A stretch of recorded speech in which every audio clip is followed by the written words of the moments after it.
L'autoroute. 12 000 km de bitume en France, le réseau le plus important d'Europe. Chaque jour, des millions de personnes empruntent ces voies rapides en oubliant parfois de respecter les règles de prudence.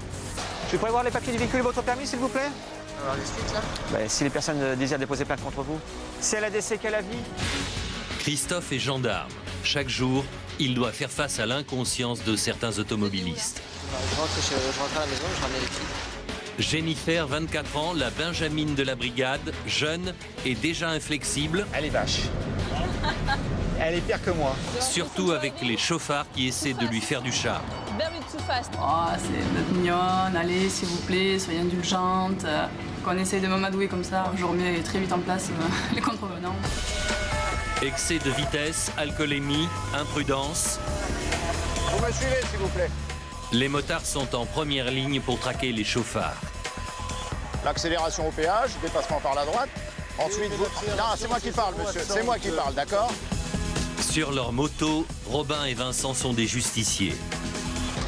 Une maman qui va chercher ses enfants doit être en sécurité sur l'autoroute. Alors, justicier, dans ce sens-là, oui. Mais sinon, on n'est pas des cow-boys.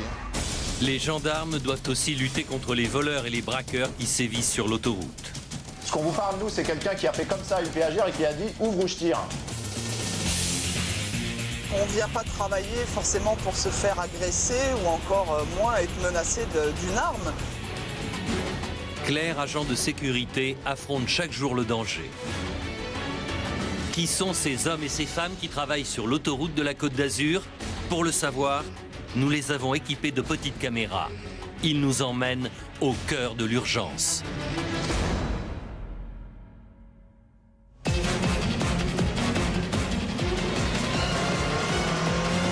180 km au compteur. Les motards de la gendarmerie poursuivent un homme au volant d'une voiture de sport en excès de vitesse et au comportement dangereux. Le chauffard a pris la bretelle de sortie. Les gendarmes l'interceptent en douceur. Vous allez me suivre, monsieur, s'il vous plaît? Vous me suivez, s'il vous plaît? Il faut pas trop faire joujou, monsieur. Allez-y.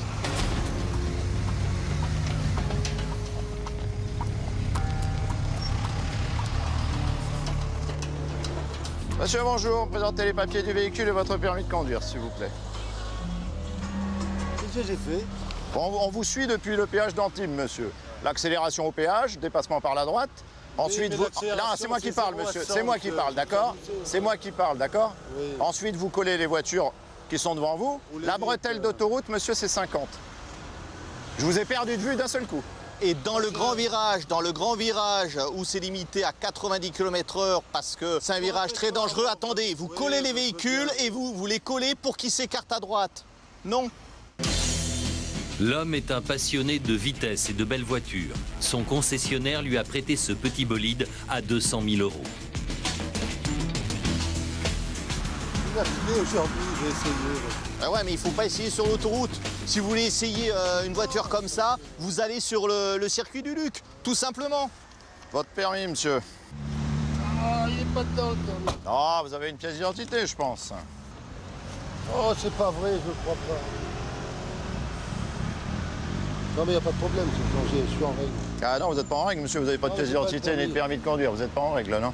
L'homme n'a pas ses papiers, On va garder vos mais papiers. il a des idées. Je peux en faire envoyer un fax? Non. Là. Non, non, monsieur. Vous nous... La carte d'identité, je la fais envoyer en fax. Non. Le permis. Non. Non. Le gendarme n'accepte pas les fax. L'homme propose alors une carte de visite. Carte de visite, monsieur. non, Moi, je vous en fais 15 000 à votre nom, hein. Non. Eh oui. Non, ne doutez pas, croyez-moi. Ah, je doute toujours, moi. Oui, mais- J'ai tellement l'habitude, monsieur, Non, que je mais doute je toujours comprends, par je suis principe. désolé. C'est mon métier.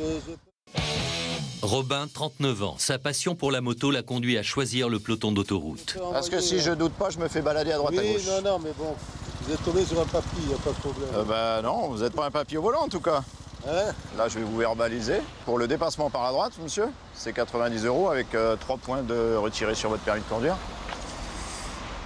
Vous pouvez les payer tout de suite, ou plus tard, les 90 € comme vous voulez. Mais c'est pas le problème, c'est les points, m'enlevez pas les points. Bon, monsieur, je vous ai juste posé une question. Est-ce que vous voulez payer tout de suite ou plus tard l'amende? Si vous voulez la payer tout de suite, je veux... L'amende, c'est pas le problème. Si vous voulez payer tout de suite, monsieur, je veux la somme de 90 € en chèque ou en numéraire. Et après, je vous fais un reçu. Il a l'air catastrophé. Oui.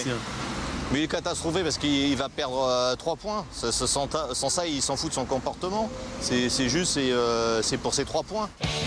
Vincent, 46 ans, militaire de carrière et vétéran de la guerre du Liban, il a rejoint la gendarmerie il y a 23 ans. Il se moque que s'il a gêné des personnes, s'il a mis la pression à des personnes, c'est juste pour ces 3 points. C'est trop tard, vous la paierez dans 3 jours, monsieur. Hein. Je la paye, je vous dis. Eh bien alors donnez-moi l'argent. Je la paye. On va y passer la journée. C'est 90 €, monsieur, c'est pas 100. Des fois, ils veulent nous impressionner comme ça. Là, il nous a impressionné encore. Là. Il avait plus de 2000 € en liquide, voilà.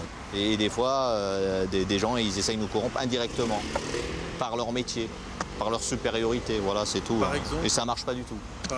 Par exemple, un marchand de voitures, il dira je peux vous faire des prix, tenez ma carte de visite. Hein. C'est souvent les commerçants. Mais le conducteur a-t-il toujours son permis de conduire? Robin vérifie auprès de ses collègues. Ouais, tu peux me faire un permis par identité, s'il te plaît? C'était quoi les infractions? Ah oui, quand même. Merci. Ciao. Moi, j'ai 12 points. Oh non, vous n'avez pas 12 points, monsieur. Par contre, les excès de vitesse, ça y va, hein? Oui. Bah, il faut arrêter, hein? Vous avez passé l'âge. Bilan, 90 € d'amende et 3 points en moins. Quand il reprend le volant, le conducteur est contrarié. Non, mais c'est jamais agréable, monsieur. J'ai d'autres problèmes. J'ai pas eu de chance. J'ai 62 balais. Je roule. J'ai jamais eu de problème globaux. Bon, ben, j'ai pas eu de chance aujourd'hui parce que normalement, il faut un travail. Ah, pardon, la ceinture. Ah, c'est une attitude qui est inadmissible, surtout une personne de cet âge-là. C'est un manque de maturité. Il n'est pas responsable du tout. Hein. Il met en danger les autres. Bon, lui, qui se met en danger tout seul, c'est son problème. Mais enfin, les autres n'ont rien demandé. Une fois de plus, sur la route, les autres ne demandent rien. Hein. Il n'est pas tout seul sur la route. La route, elle est à tout le monde. Hein. J'ai rien à me reprocher, donc j'ai pas à avoir peur de qui que ce soit. Oui, pas des gendarmes. Oui. Bon, elle a fait une connerie. Bon. En fait, c'est pas une connerie à mon âge. Non, j'assume. ouais. En fait, je m'en bats les couilles. Voilà, je vous le dis franchement.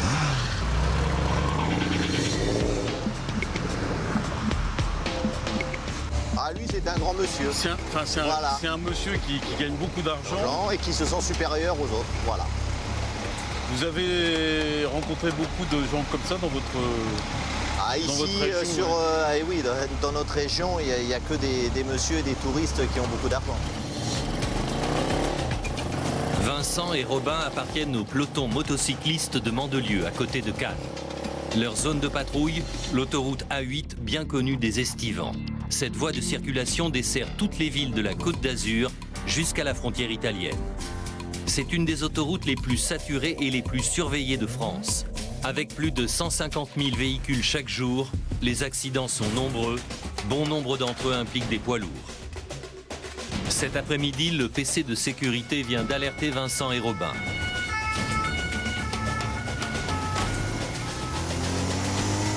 Un camion a perdu son chargement sur la bretelle de sortie de Cannes-la-Boca. Qu'est-ce qui se passe? Le gars, il a perdu tout son chargement. Il a perdu tout son chargement? Ouais. Putain, c'est hyper dangereux. Hein. Oh là là, regarde. Il a même pas de ridelle.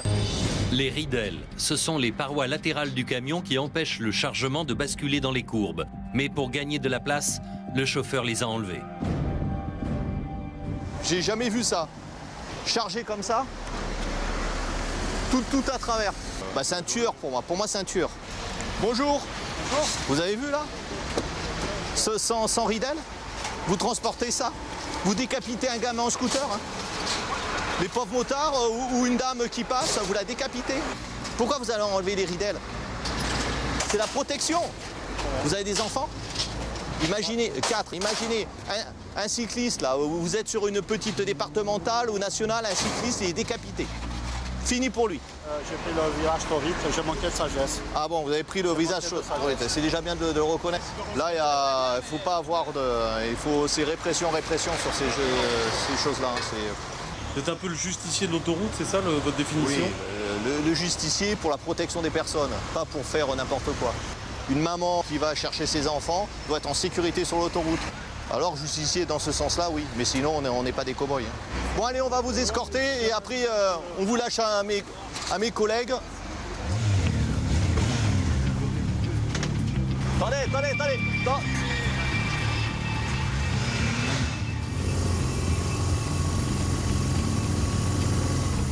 Le chauffeur est amené jusqu'à la gendarmerie où il va recevoir une contravention. Allez, venez. Il s'en sort bien, ce genre d'infraction n'est puni que d'une simple amende de 90 €. Il ne faut pas avoir le petit sourire parce que ça aurait pu être très grave, hein, monsieur. Hein. D'autant qu'à cette heure-là, l'autoroute est très fréquentée. C'est continuel ici parce qu'il faut savoir que c'est vraiment la colonne vertébrale, cette autoroute dans les Alpes-Maritimes. Et c'est un axe de passage. En vérité, c'est un peu le périph'. Il y a le même nombre de véhicules heure que sur le périph' parisien. Un périphérique qui est payant. À chaque sortie d'autoroute, les utilisateurs doivent s'acquitter d'un droit de passage. Mais certains refusent de payer. Il y a quelques jours, un homme a même braqué une employée du péage avec un revolver. La victime a eu le temps de relever la plaque d'immatriculation. Elle vient à la gendarmerie pour déposer plainte. Elle est encore sous le choc. Puisque le mec, il était là pour me... Ouvrez mon appareil ou je le tire. Ouais. Il rigolait. Moi, je me suis dégagé le cul, là. J'ai eu peur. Je suis allé de l'autre côté. Je suis allé de l'autre côté. J'ai pris mon téléphone de service. Vite, j'ai fait le numéro de téléphone. J'avais retenu à décrocher. Il me repointe, mais je me suis dit, il va tirer. Grâce à la plaque d'immatriculation, les gendarmes découvrent que cette voiture est une 207 bleue qui a déjà commis plusieurs violations de péage. Ce véhicule appartient à une femme. Pourtant, l'employé du péage est formel. C'est un homme qui l'a braqué.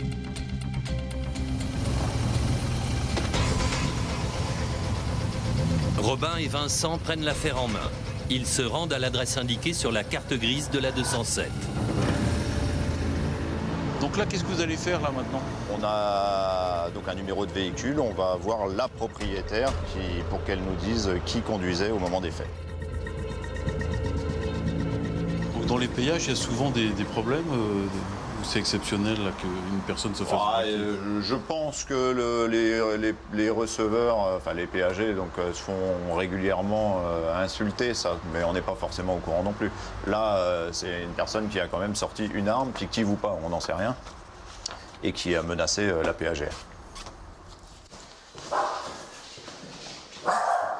Bonjour. Première surprise, ce n'est pas une jeune femme qui leur ouvre la porte, mais un homme. On voudrait voir madame, ou mademoiselle, je ne sais pas, Lisa Fanon. Elle n'est pas là. Elle n'est pas là? Elle a un véhicule? Oui. Vous êtes qui par rapport à elle? Rien du tout. Rien du tout, vous habitez avec? Non, elle a juste... elle habite pas là, elle habite chez ses parents. C'est à quel sujet? Je sais pas, moi, vous venez me parler de... Bah oui, il y a son nom sur la boîte aux lettres, donc oui, je viens vous poser des questions, ouais. C'est le but. On fait une enquête, on pose des questions. Sur quoi? Je sais pas, je suis pas concerné, moi. Ah bah non, pour l'instant vous n'êtes pas concerné, c'est sûr, on vous a pas dit que vous étiez concerné, donc on voudrait voir madame... Elle n'est pas là. D'accord, donc il y a une boîte aux lettres ici, vous allez nous donner son adresse? Je la connais pas. Vous la connaissez pas? Vous habitez ici, monsieur? Oui. D'accord. Elle aussi? Non. Alors pourquoi il y a son nom sur la boîte aux lettres? Parce qu'elle reçoit quelques courriers par rapport à la voiture. À la voiture? D'accord. C'est quoi comme voiture? Une 207. Une 207? Vous la conduisez, vous, monsieur? Non. Jamais? Non. Bon, bah alors les courriers, vous en faites quoi? De temps en temps, elle passe les chercher. De temps en temps? Ah, mais ça concerne la voiture. Hein. Ah, ben ça, je sais pas. En tout cas, son adresse qu'on a, nous, c'est ici, monsieur. Ah ouais, d'accord. Maintenant, on en a terminé avec vous. Hein? Ça vous va? Moi, je sais pas, ça vous va? Moi, ça me va, monsieur. Ah ben alors, si ça vous va... Au plaisir de vous revoir peut-être bientôt, on sait jamais, d'accord? Allez, bonne journée. Oui, en fait, d'après vous, alors, c'est un peu bizarre tout ça, non? On va tirer ça au clair, oui, c'est sûr. Ouais. Avant de partir, Robin dépose une convocation dans la boîte aux lettres de la jeune femme. Donc là, il avait l'air d'être nerveux un petit peu, le monsieur. Ouais, là, il était très nerveux. Il se demandait un peu pourquoi on venait. Et dès qu'on lui pose des questions sur l'adresse, pourquoi cette dame était domiciliée ici, il ne savait pas quoi nous répondre. Et il nous a parlé immédiatement de la voiture alors qu'on lui en a pas parlé. Il a dit tout de suite c'est au sujet de la voiture. Après, donc, il y avait un comportement agressif. Je pense que C'est pas anodin quand même. Sans dire que c'est lui qui conduisait, il est peut-être au courant de certaines choses qu'il ne veut pas nous dire, bien évidemment, puisqu'on ne peut pas lui mettre la pression. Il n'a rien fait à l'heure actuelle, cet homme-là. De retour à la gendarmerie, Vincent et Robin essaient d'en savoir un peu plus sur l'homme qu'ils viennent d'entendre. Ils apprennent que celui-ci vit avec ses 2 frères, tous connus des services de police. Quel rapport la jeune femme propriétaire de la 207 entretient-elle avec les 3 frères? Et pourquoi mentionner cette adresse sur sa carte grise si elle n'y habite pas? Donc là, la prochaine étape? Prochaine étape, on attend que la propriétaire du véhicule vienne ou nous contacte. On lui prend une audition, elle nous dit qui utilise son véhicule, ou elle nous dit que personne n'utilise, et là, le procureur décidera des suites. Et voilà. Pour l'instant, c'est la prochaine étape. Les gendarmes vont bientôt en savoir plus sur la propriétaire de la voiture et sur l'homme qui a braqué l'employé du péage.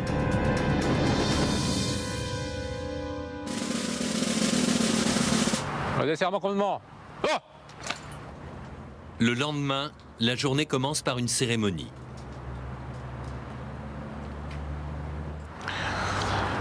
Le mardi 6 septembre 2011, à 13h50, le maréchal des logis-chefs Didier Laplaza du peloton de gendarmerie de haute montagne d'Oloron-Sainte-Marie est victime d'une chute de 80 mètres alors qu'il effectue une descente en rappel en tête. Il décède des suites de ses blessures. À cette occasion, nous marquons une minute de silence. C'est la tradition. À chaque fois qu'un gendarme meurt en service, un hommage lui est rendu dans toutes les brigades de France. Un hommage qui rappelle à chacun les risques du métier. En ce moment, depuis quelques années, la gendarmerie paye un lourd tribut, notamment sur la route. Les motards en est particulièrement exposés. C'est terrible, je crois que l'année dernière, il y a eu 11 motards de tués. C'est rarement de notre faute, généralement c'est des gens qui commettent des infractions, qui s'enfuient et malheureusement, on est là au mauvais moment. Malgré les risques, la gendarmerie suscite toujours des vocations. Tiens, je te laisse prendre ton arme. Cette jeune femme vient d'intégrer le peloton de l'autoroute. C'est la Benjamine du service. Après une expérience chez les pompiers, elle a finalement choisi de faire carrière dans la gendarmerie. Ça vous fait pas peur de porter une arme comme ça? Peur, je ne peux pas dire non, mais on a une arme, donc il faut faire quand même attention à ce qu'on fait et comment, si un jour on doit l'utiliser, dans le cas de la légitime défense. Et puis, je pense que j'espère de ne jamais utiliser mon arme, quoi qu'il arrive. Jennifer, 24 ans, engagée depuis 4 mois. C'était rien, Malgré son jeune âge, Jennifer a réussi à trouver très vite sa place au milieu des hommes. La gendarmerie est l'arme qui compte le plus de femmes dans ses rangs, 15% des effectifs. Donc ça vous plaît cette ambiance-là, un peu d'homme? Oui, bien sûr. De toute façon, le gendarme, c'est un métier d'homme avant tout. Après, maintenant, il faut juste s'adapter aux différents personnels et puis s'imposer. Je pense que c'est... Comment vous faites pour vous imposer, vous? Ah ben, on s'exprime avec le petit tempérament. Hein. Jennifer est gendarme adjoint volontaire. Elle effectue une formation de 4 ans pendant laquelle elle doit faire ses preuves. La jeune femme participe à toutes les missions. Gestion des accidents, enquête judiciaire, police de la route. Il pleut, bergère, errant, bâti-bot tapant. Il était une bergère qui gardait ses moutons, qui gardait ses moutons. Vous êtes gentil apparemment, mais Jennifer, il paraît qu'elle est sans pitié avec les contrevenants. Elle est vache. Hein? Elle est vache. Elle est pire que moi. Christophe, 41 ans, 22 ans de service. Quelquefois, je serais plus, on va dire, prévention et elle, répression. La pluie qui s'abat sur la région rend la chaussée glissante. Aujourd'hui, Christophe et Jennifer sont en patrouille. Très vite, ils sont dépassés par une voiture en excès de vitesse. Ce qui se passe là, J'ai aperçu un véhicule étranger de nationalité espagnole qui se permet de rouler au-delà de la limitation de vitesse de 110. Il roule bien, ouais. Ouais. 160. Christophe et Jennifer se lancent à la poursuite du chauffard. Sur l'autoroute, tolérance zéro.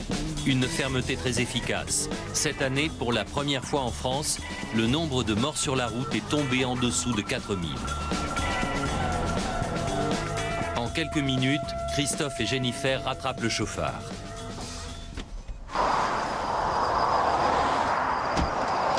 Bonjour. Oui, vous parlez pas français? English? Ok.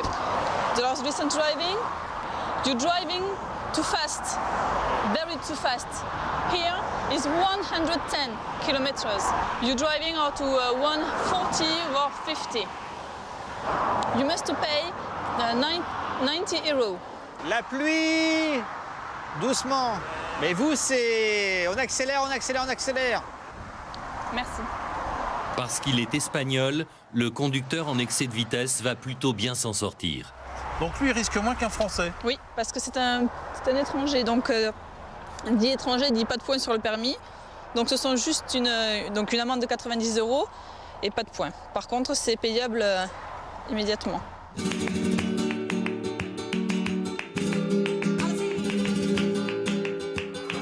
Elle est un peu sévère? Non, elle est très aimable. Et en plus, elle est jolie. Et en Espagne, il y a des jolies filles comme ça dans la gendarmerie? Je ne sais pas. Je ne me fais pas souvent arrêter. Mais je ne crois pas qu'il y en ait beaucoup qui soient aussi mignonnes qu'elle. Vous êtes jeune, vous êtes mignonne. Parfois, vous faites draguer sur les autoroutes? Ça m'est arrivé 1 à 2 fois, mais je remets très vite en place les contrevenants. Oui, comment ils... Oh, vous êtes mignonne, allez, s'il vous plaît, soyez indulgente. Non, voilà, c'est bien au contraire en général. Quand on essaye de m'amadouer comme ça, je suis parce que moi, ça marche plus. Hein. Ça marche plus. Comme je commence à perdre mes cheveux et mes cheveux blancs, avant j'étais un beau gosse, maintenant je suis un vieux gendarme. Un accident qui implique 3 véhicules vient de se produire. Jennifer et son supérieur hiérarchique, Christophe, sont les premiers sur les lieux.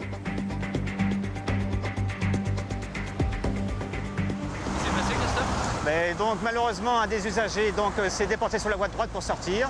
Il a freiné et il a créé un accident. Les 2 véhicules qui le suivaient n'ont pu l'éviter et sont rentrés les uns dans les autres. Ce qu'on appelle une collision en chaîne. Les passagers de la première voiture sont des Roumains qui rentraient chez eux après un séjour sur la Côte d'Azur. Abasourdis, ils regardent leur véhicule pris en charge par les dépanneurs. Ils se seraient rabattus sur ce jeune homme pour sortir de l'autoroute. Il n'a pas eu le temps de freiner et les a percutés avec sa Focus avant d'être lui-même tamponné par cette voiture.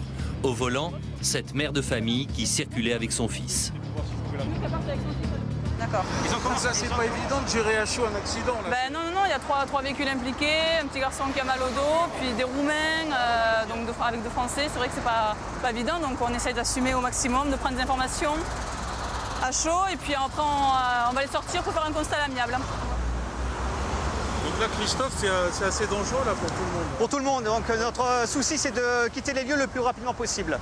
On peut craindre à tout instant un suraccident, puisque tous les gens ralentissent pour regarder le spectacle, et malheureusement, si on pouvait leur demander d'accélérer, ce serait beaucoup mieux.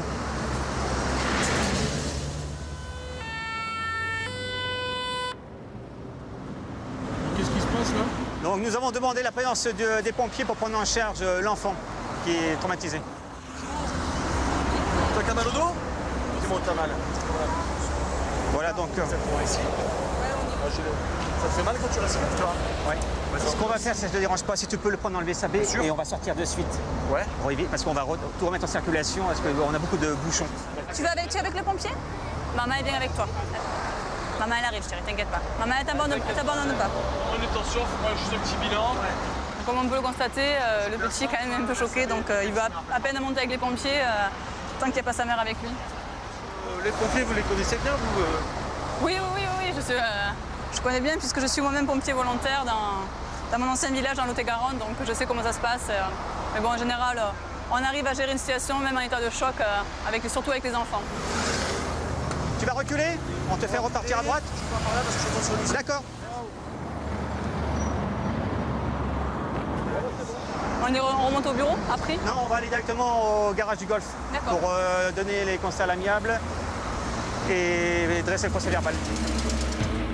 Quand Christophe et Jennifer arrivent au garage, les esprits s'échauffent.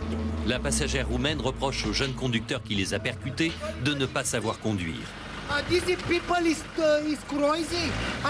type est fou, moi je roulais tranquillement. Mes bagages sont fichus et maintenant ma voiture est foutue. Nous on roulait normalement, il est arrivé et boum, c'est pas juste. Le jeune homme, lui, affirme que s'il a percuté les Roumains, c'est parce qu'ils lui ont coupé la route en se rabattant sur la droite. Ouais, c'est bon. Ils sont mis à droite sans clignotant, sans rien, je suis sûr que son clignotant ne marche pas. C'est ce jeune homme qui a provoqué l'accident. Et maintenant, il faut qu'il me rembourse ma voiture. No, not now, not now. No, now. It's the assurance, between the assurance who paid. The person don't pay now the money. It's forbidden. Ah, il voulait se faire payer directement par la personne qui les avait percutés. Il demande 2000 €. Il me dit, il demande 2000 € et on n'en parle plus. Ouais, 2000 €, et comment tu fais? Mais non, non, mais de toute façon, il est hors de question que vous donniez... J'ai l'assurance aussi. Non, bah, de toute façon, il est hors de question, ça marche pas comme ça, de toute façon. Ça marche pas comme ça, de toute façon. Donc, là-dessus, de toute façon, c'est eux qui sont en tort du principe de la démarche. J'étais énervé, tout ça. Il y a eu 4 gonds qui sont sortis aussi pour s'expliquer, et puis c'est parti, ça a failli partir en couille. Pourquoi les personnes étaient agressives? Bah ouais, le mec il m'a fait... C'est bon, ça vous fait? Ah, quand même? Bah oui, parce que moi je suis sorti, j'étais énervé en plus, parce que ils se sont déportés comme des connards, quoi. Donc ce sont d'autres personnes qui encore se sont arrêtées pour vous séparer? Bah, il y a eu un pompier volontaire qui est arrivé, qui nous a... Séparés? Ouais. Les gens sont énervés. Oui, et ça ne réfléchit pas. Ça ne réfléchit plus. Parce qu'actuellement, vous pouvez avoir des bagarres avec tout objet qui reste sous la main, aussi bien le couteau, manivelle, le cric. C'est régulier. Moi, ce que j'attends, c'est qu'ils terminent le constat et qu'on parte ensemble. Je voudrais éviter qu'ils restent ensemble au garage. Pourquoi ça risque de dégénérer? C'est une précaution. Évitons quand même, puisque dès lors qu'il ne voit plus de tenue bleue, il pourrait recommencer à vouloir l'agresser physiquement. Messieurs, bonne journée. Merci, bonne soirée à vous. Les amis du jeune conducteur sont venus le chercher. Et à la prochaine dans d'autres circonstances. Allez, au revoir. Quant aux Roumains, ne disposant pas d'une assistance internationale, ils vont devoir se débrouiller seuls pour parcourir les 2000 km qui les séparent de leur pays. Regardez ce qui se passe maintenant, à cause de ce type, qu'il soit maudit, lui et toute sa famille.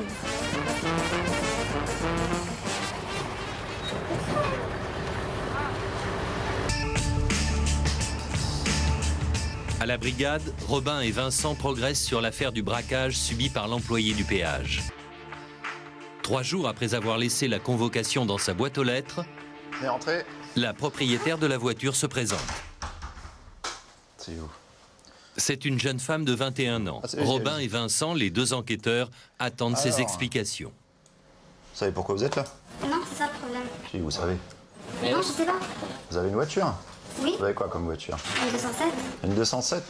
Oui. Bon alors vous êtes là pour 2 choses. Ouais. Il y a quelqu'un qui se sert de votre voiture? Je la prête, c'est vrai, mais sinon c'est moi qui me sers tout le temps de ma voiture. Bon alors c'est vous qui allez tout prendre alors. Mais prendre quoi? Toutes les violations de péage. Vous savez quand vous êtes à côté d'un conducteur et qu'il pousse la barrière et que la barrière s'ouvre et qu'on passe sans payer. Je dois payer des péages que j'ai pas fait? C'est votre voiture qui passe au péage. Là, il y en a 12 des violations de péage. Donc la société d'Escota peut, je ne sais pas combien elle va réclamer, mais ça va être quelque chose comme 1000 € ou voire plus. Ça, c'est la première chose. Mais c'est rien par rapport à la deuxième infraction. Sûrement que vous êtes au courant, mais si vous n'êtes pas au courant, je vais vous l'apprendre. Il y a quelqu'un qui conduisait votre voiture, une fois de plus, et qui a braqué une péagère avec une arme. Et c'est vous la propriétaire de la voiture. Donc, il n'y a pas 36 solutions. Soit vous nous dites qui conduit la voiture, soit je vais vous placer en garde à vue. Mais je sais pas parce que je la prête. Arrêtez, commencez pas à dire des conneries. Non, attendez, on prête pas une voiture à tout le monde. Et je l'ai prêté à un garçon, il s'appelle Samy. Vous avez une belle petite voiture, vous prêtez pas à quelqu'un votre véhicule sans savoir son nom. Je vous l'ai dit, c'est un garçon, il s'appelle Samir, il habite à la Raille, je prête souvent ma voiture. Alors, pouvez-vous nous donner le nom et les coordonnées de ce Samir? Je connais pas. et vous n'avez pas un numéro. Zamine n'a pas de téléphone portable. Non. Ok, donc à compter de 14h15, vous êtes placé en garde à vue. D'accord? Non, moi je suis passée en garde à vue. Ce qu'on vous parle, nous, c'est quelqu'un qui a fait comme ça une péagère et qui a dit « ouvre ou je tire ». Je sais pas quoi vous dire. Vous savez pas quoi nous dire, hein, non. Voilà. Moi non plus, je sais pas quoi vous dire, hein, si ce n'est que la maison d'arrêt pour femmes, ça doit pas être terrible. Hein. Je sais pas, j'ai jamais parti. Non, bah non, mais il y a un début à tout. Hein. C'est vrai. C'est vrai. Hein. Bon, on va s'arrêter là, vous allez aller réfléchir en cellule pendant un petit moment. Ça va vous faire du bien. Robin et Vincent sont convaincus que la jeune femme ment pour protéger un membre de sa famille, un ami ou peut-être un amoureux. Elle se moque un peu de nous, oui, elle répond à nos questions, elle dit qu'elle ne sait pas qui conduisait la voiture, elle prête la voiture, elle ne sait pas à qui, bon voilà quoi, elle est butée, mais ce n'est que la première audition. Hein. Généralement à la deuxième, après réflexion un petit peu dans la cellule, ça peut changer. Après 4 heures en cellule, l'audition reprend. Alors, vous avez réfléchi? Ça vous dit de passer la nuit là-dedans? C'est bien de protéger, hein. C'est sûr que... Il y a des fois, il faut protéger ses amis, mais pas pour des conneries comme ça. Il y a des gens qui ne méritent pas. C'est grave de chez grave ce qu'il a fait. Mais la jeune femme n'est décidément pas très loquace. Bon, maintenant, on va regarder avec vous votre sac. Le sac à main de la jeune femme va se révéler beaucoup plus bavard que sa propriétaire. Vincent met la main sur la carte mémoire d'un appareil photo numérique. Lorsque les gendarmes découvrent les photos qu'elle contient, ils sont persuadés qu'ils viennent de mettre la main sur le braqueur du péage. Pour en avoir le cœur net, ils convoquent aussitôt la victime. Tu peux me laisser là? Je vais vous montrer la photo de... Non, elle est en cellule, ne vous inquiétez pas. On va fermer la porte. Dès qu'elle voit la photo, l'employé du péage reconnaît tout de suite son agresseur. Ah mais il ressemblerait assez à ça le mec, oui. Oui, le visage très fin comme ça, oui c'est ça. Vous avez peur? Attendez, vous faites agresser avec des armes, avec une arme. Je pense que les gens ils sont un peu malades. Hein. La dame elle est traumatisée. La dame, oui, on serait à moins je pense. Vous vous faites braquer avec un pistolet, forcément ça marque. Hein. À l'époque actuelle, on ne sait jamais ce que les gens vont faire. Il y a de quoi être traumatisé, je pense. Alors, je vous présente une photo qu'on a trouvée sur votre carte mémoire. Qui c'est? C'est Vous l'avez identifié, mais il n'y a pas que vous. C'est donc lui, le petit ami de la jeune femme. Il a la même chose que ses frères. Non. Non. Non, pas du tout. Ange, c'est pas du tout le même, hein. Vrai ou pas?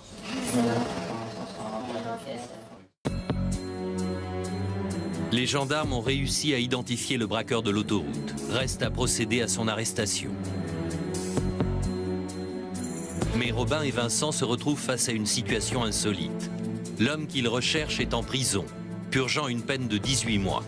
Incarcéré à la maison d'arrêt de Nice, il bénéficie d'un régime aménagé.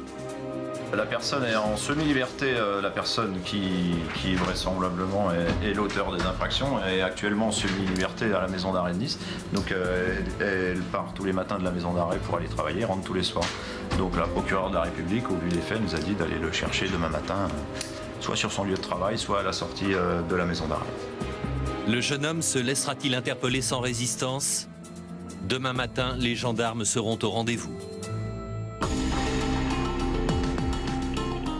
L'affaire a jeté l'effroi au sein du personnel des péages de la société Escota qui gère l'autoroute.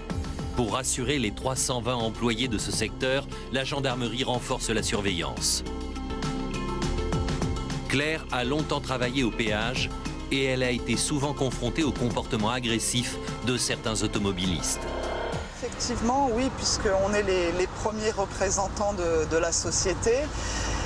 Et forcément, on tend la main pour avoir de l'argent, donc on a les réflexions habituelles, comme quoi l'autoroute est trop chère, il y en a marre de payer, donc la clientèle a tendance à se décharger un petit peu sur les premières personnes visibles, c'est-à-dire le personnel en cabine.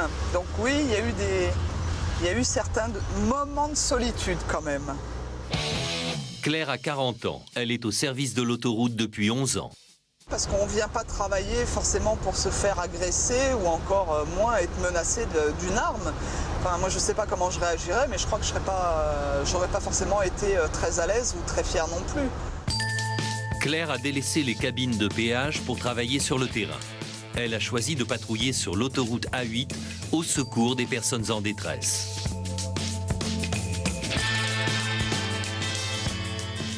Bien sûr qu'il y a des risques.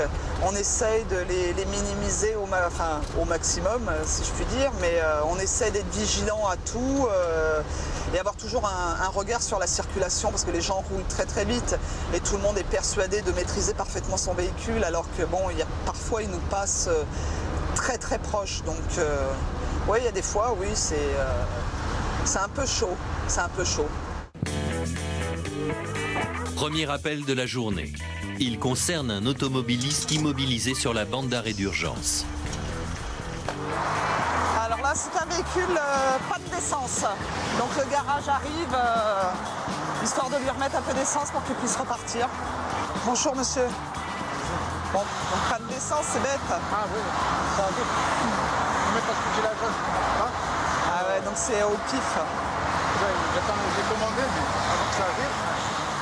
Normalement, on ne doit pas tomber en panne d'essence. Normalement, sur le code de la route, sur l'autoroute, non, on ne doit pas tomber en panne d'essence.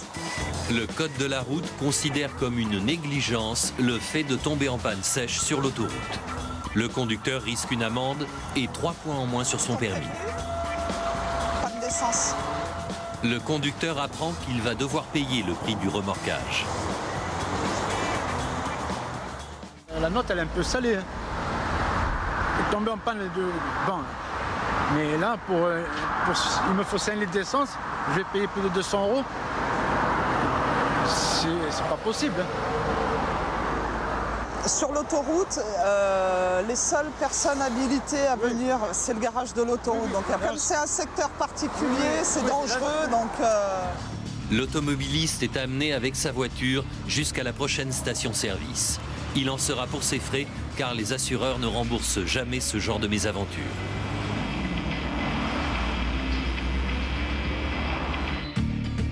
Comme la plupart des autoroutes, celles de la Côte d'Azur sont gérées par des sociétés privées.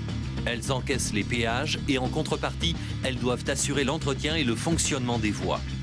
1400 personnes y travaillent de jour comme de nuit pour assurer la sécurité des automobilistes. Claire est appelée à Nice pour une nouvelle urgence. Qu'est-ce qui se passe, non? Alors là, on a un camion qui s'est jeté dans un lit d'arrêt, donc très certainement un problème de frein ou autre, donc on va aller le baliser parce que là, il y a du boulot. Un lit d'arrêt, c'est un bac rempli de gravier au bord de la voie dans les descentes. Les voitures et les poids lourds dont les freins lâchent peuvent venir s'y enliser. C'est ce qui vient d'arriver à ce camion. Ouais, parce que... Il s'est passé quoi? Il s'est endormi ou quoi? Bonjour. Qu'est-ce que vous êtes arrivé? Une fuite d'air sur le camion. D'accord. J'avais plus d'embrayage pour rien en sortant du tunnel. Ouais. Et voilà, je me suis arrêté là, mais je savais pas que c'était le camion comme ça. Hein. Je m'étais jamais arrêté là-dessus. Ça surprend. Oui, exactement. Bon, on va appeler le garage et on va voir avec eux pour voir à quel moment ils peuvent vous sortir de là. Et là, il faut un véhicule spécial pour vous, ça, ouais. Ah ouais, là. C'est pas une voiture, là, je suis chargé, je pèse 20 tonnes. Hein. Ah ouais, mais ils sont équipés, ils ont des gros bahuts. Très vite, le spécialiste des dépannages poids lourds, Gaëtan, arrive pour évaluer la situation. C'est le roi des camions. Voilà, c'est le roi des camions. C'est une star aujourd'hui, il va pouvoir le sortir là. En un coup d'œil, Gaëtan sait exactement comment il va sortir le poids lourd. Il faut dire qu'il a grandi sur l'autoroute. Enfant, il suivait son père dans l'entreprise de dépannage familial. Ça va être compliqué ou pas trop? Ah ouais, ça va être une intervention un petit peu difficile quand même. On va être obligé d'utiliser la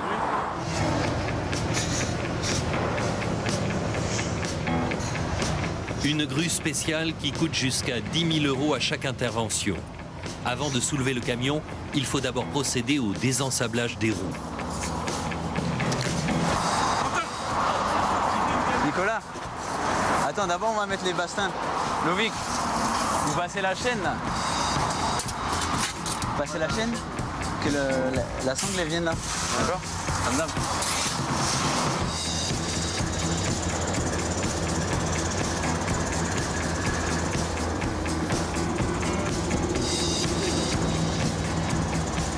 Ça va être lourd et compliqué.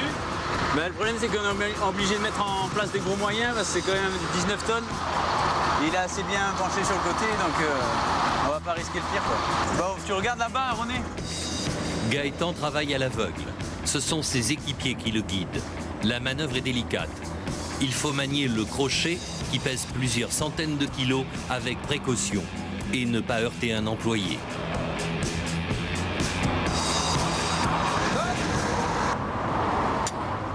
Gaëtan, c'est quoi les performances dans la grue? Celle-là, elle peut lever jusqu'à 60 tonnes. C'est pas mal, ouais. L'opération n'est pas encore tout à fait terminée.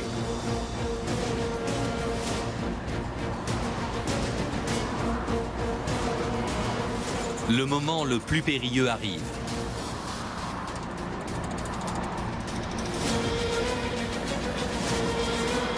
Si la sangle lâche, le camion peut se renverser.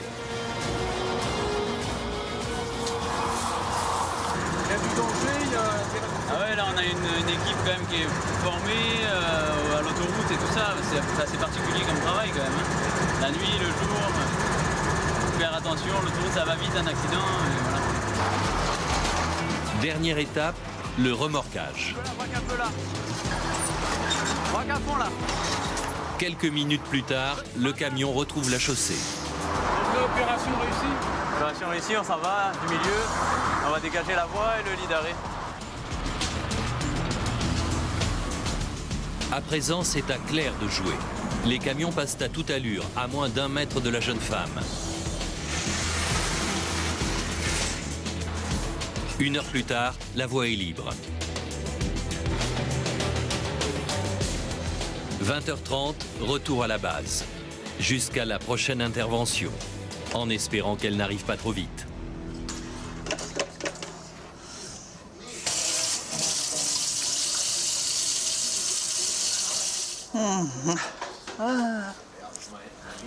Réussir fatigant. Ouais, là aujourd'hui, ouais, c'était pas mal. Politique du mois de septembre. Un peu de calme. Elle a été créée en 1930. Oh. Ah. Après, on aime le calme, d'être comme ça. J'apprécie.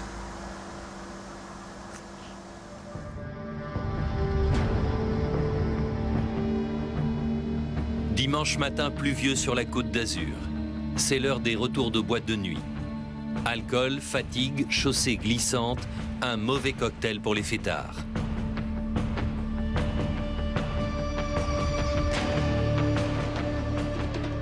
Les gendarmes le savent, chaque fin de semaine, ils doivent faire face à de nombreux accidents. Pousse tout ça. Là, vous avez quelques informations.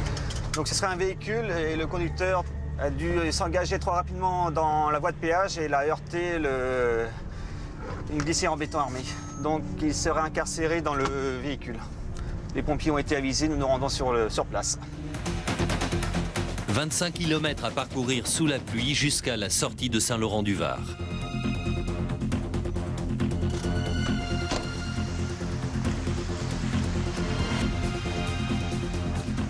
Bonjour monsieur, vous êtes le conducteur de ce véhicule-là? Tout à fait. D'accord, très bien. Ça va? Je vais être comme ça, mais sinon ça va. Vous avez été examiné par les pompiers? Non, ils m'ont pas vu, mais ils s'occupent des filles le temps qu'il y a un autre. Est-ce qu'il y avait des filles? Combien de personnes dans le véhicule? 4 personnes? D'accord. Je pourrais voir les papiers du véhicule et votre permis, s'il vous plaît? Vu son état, le 4x4 devait rouler à vive allure. Vous étiez où là? Je rentre à la maison, je ramenais les filles. J'ai la tête comme ça, parce que avec l'airbag. J'ai pas conscience de ce que j'ai. Jennifer se penche d'abord sur les victimes. Bonjour madame. Comment vous vous sentez? Choquée? Vous avez mal quelque part? Aux jambes? Il n'était pas attaché? C'est-à-dire que Il aurait eu perte de connaissance initiale, on a repris connaissance, mais elle est très choquée, elle ne plus de rien. Ça se voit, On voit bien qu'elle ne sait pas trop où elle est. Hein. Voilà, donc c'est pour cette victime que j'ai demandé le médecin. D'accord. Que s'est-il vraiment passé? Christophe commence son enquête en interrogeant les personnes capables de témoigner. Vous avez passé la soirée à quel endroit? Sur Cannes? Et bien là, vous alliez rentrer donc, chez vous à Saint-Raphaël, c'est ça? D'accord. Et vous, physiquement, ça va? Ah, c'est la ceinture qui vous a sauvé et qui, malheureusement, actuellement, vous fait mal. Bon, d'accord. Et vous, comment vous sentez-vous? C'est quand je respire, j'ai mal dans le dos. D'accord. Vous dormiez aussi, c'est ça? Là aussi. Et vous savez dans quelles circonstances s'est produit l'accident? Je pense que c'est un souci parce qu'il a pas pu beaucoup. Ouais. Peut-être un manque de sommeil, je pense, ouais, parce qu'il semble très fatigué. Ouais. Donc, nous sommes la gendarmerie d'autoroute de Mandelieu. Ouais. S'il y a des soucis ou quoi que ce soit, vous nous recontacterez. Je ne vais pas vous embêter plus longtemps. Allez, je vous laisse. Christophe s'intéresse maintenant au conducteur. Tu soumets, monsieur, au dépistage de l'alcoolémie? Vous avez consommé quelque chose ou pas, monsieur? Oui, une coupe une coupe 3 h du matin. Bah, venez avec moi. Donc, vous avez passé toute la nuit dehors, alors? À aucun moment vous êtes reposé? Non, j'ai travaillé et aussitôt après, vous êtes parti en soirée? On est parti et j'ai fait un somme de 10 minutes avant de partir. Ouais, le temps de les attendre, c'est un peu juste. C'est un peu juste. Mais moi, je veux dire, c'est pas la fatigue de l'alcool. C'est bon. Merci. Il est jaune. Donc, négatif. Le jeune homme n'a pas bu, mais il s'est endormi au volant en arrivant sur le péage. C'est donc bien la fatigue qui est à l'origine de l'accident. D'accord. C'est pour l'instant, il y a un accident, j'essaie de comprendre l'accident. Bon, après, je ne vais pas vous dire que vous allez vous en sortir. C'est vrai? Je peux avoir des suites, là? Si les personnes désirent déposer plainte contre vous, si elles sont blessées plus ou moins sérieusement, elles peuvent, hein. Imaginez si quelqu'un... C'est mes amis, moi, mais je suis d'accord avec vous. Si elle a des séquelles à vie, et... Non, si elle a, je ne dis pas qu'elle a, mais si elle est blessée à vie... Bon, s'inquiète le jeune homme? Un peu, voilà, donc il vient de taper dans sa voiture. Il s'inquiète quand même de l'état de santé de ses amis, hein, parce que si jamais une des trois était blessée et que les séquelles soient à vie, il s'en mord les doigts là actuellement. Vous avez passé bonnet? Les 3 victimes sont emmenées à l'hôpital de Saint-Raphaël. Elles s'en sortiront sans séquelles.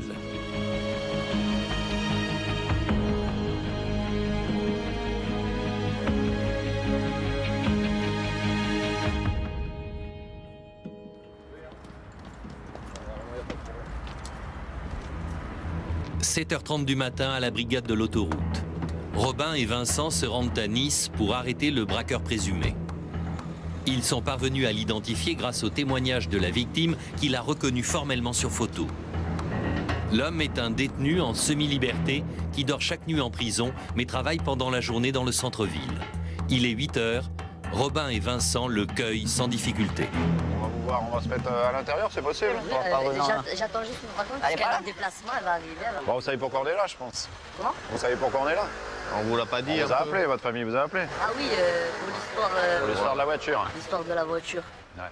Alors on va attendre vos explications. C'est qui se sert de la voiture? C'est... Ah non, je gaffe. Et mon frère, des fois, il la prend pour aller au boulot. Ouais. Et il a pas... quand vous êtes arrivé à la maison, il a eu peur. C'est qu'il s'est passé quoi? Je sais pas, il m'a dit qu'il a sorti un pistolet en plastique à une dame et qu'il lui a dit ouvrir la barrière, ou je sais plus ce qu'il m'a raconté. Et il m'a dit... D'accord. Est-ce que vous acceptez de venir avec nous jusqu'à notre bureau? Oui, j'accepte. Pour tout ça. On va vous accepter, donc on va aussi vous placer en garde à vue. Ça durera le temps que ça durera. Voilà. À la demande du procureur de la République, qui vous connaît bien. Et voilà. On prend vos explications et on voit tout ça au bureau. Moi, je suis en semi-liberté, là. Je sais, mais on sait, hein, forcément. Allez-y, montez, on va pas rester... L'homme ne semble pas très à l'aise. Chose étonnante, il charge son propre frère. Robin et Vincent vont commencer l'audition dans la voiture.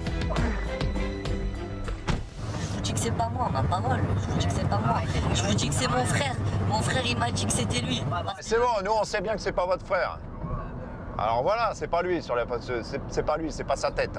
C'est votre tête à vous. C'est bon, il n'y a pas à tortiller du cul pour chier droit, hein, comme on dit chez moi. Le braqueur présumé sait que la justice ne sera pas tendre avec lui. Son casier judiciaire est déjà chargé, une douzaine de condamnations à son actif. On vient te chercher, c'est parce qu'on a des billes. On arrive, on te dit voilà. Mais oui, c'est une histoire. On arrive, Regardez, je vais me retrouver encore en prison, pourquoi? T'as agressé quelqu'un? On a présenté là. Mais non, ça s'appelle une agression. C'est pas bon, c'est un malentendu. C'est peut-être un malentendu, mais comprends la personne qui est en face, quoi. Mais il faut expliquer. Comprends la personne. T'as peut-être voulu jouer, mais la personne qui est en face, elle a pas. Voilà, là c'est. C'est ça le truc. Là, à mon avis, vu comment t'es là, oui, t'as voulu jouer. T'as voulu faire, voilà. La preuve, c'est que tu l'as même pas tutoyé. La preuve, c'est que tu l'as même pas tutoyé. La vérité, c'est que, s'il vous plaît, je vais vous dire la vérité, mais je vous jure que j'ai envie de m'en sortir. Je vous promets que j'ai envie de m'en sortir. J'ai plus envie d'être en prison. Je vous jure que je suis arrivé au péage et je vous promets que ma soeur est venue de Béziers. Elle est descendue de Béziers. Son fils m'a levé, il avait même pas un pistolet en plastique. J'ai pris le pistolet en plastique, mais pour rigoler, moi j'ai pas voulu. Mais on va le mettre, ça, y a pas de souci. Mais ils vont me renvoyer en prison. C'est pour ça que j'ai dit que c'est mon frère. Si tu dis pas la vérité, c'est sûr que tu vas y retourner. Mais c'était pour rigoler. J'ai fait ça, j'avais le pistolet sur la banquette à côté. Et je rigolais, je dis, tu m'ouvres la porte, ouvrez-moi la barrière. Mais pour rigoler, moi. Le problème, c'est que t'as fait quand même pas mal de conneries depuis que t'es gamin. Hein. La soi-disant blague du jeune homme n'a pas fait rire le procureur. Jugé en comparution immédiate, le braqueur a été condamné à 24 mois de prison ferme. Son régime de semi-liberté a été suspendu. Et pour la petite histoire, la somme dont il aurait dû s'acquitter au péage était de 80 centimes d'euros.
Le SAMU, service d'aide médicale urgente, un des services de secours les plus performants du monde. Des médecins qui ont choisi l'action et qui viennent nous sauver la vie où que nous soyons, à la maison, sur notre lieu de travail ou sur la route.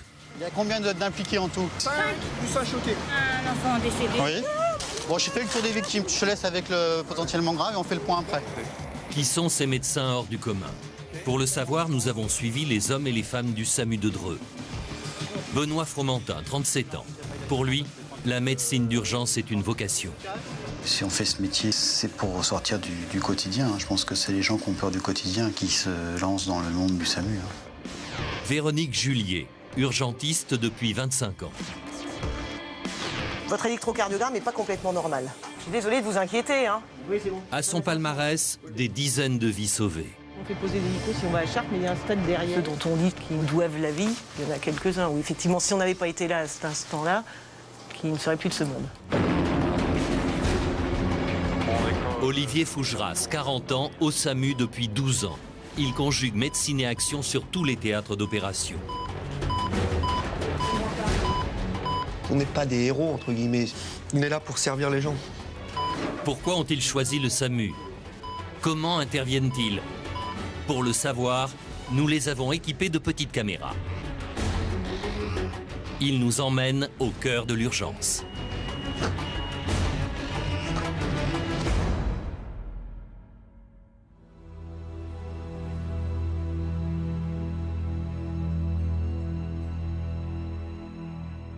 Allô?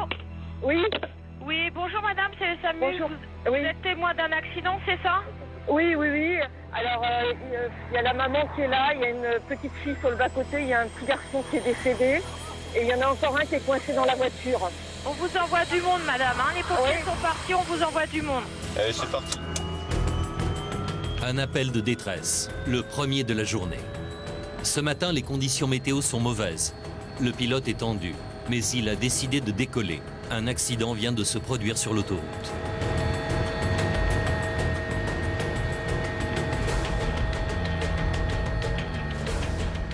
À bord de l'appareil, le docteur Benoît Fromentin et Loïc, l'infirmier.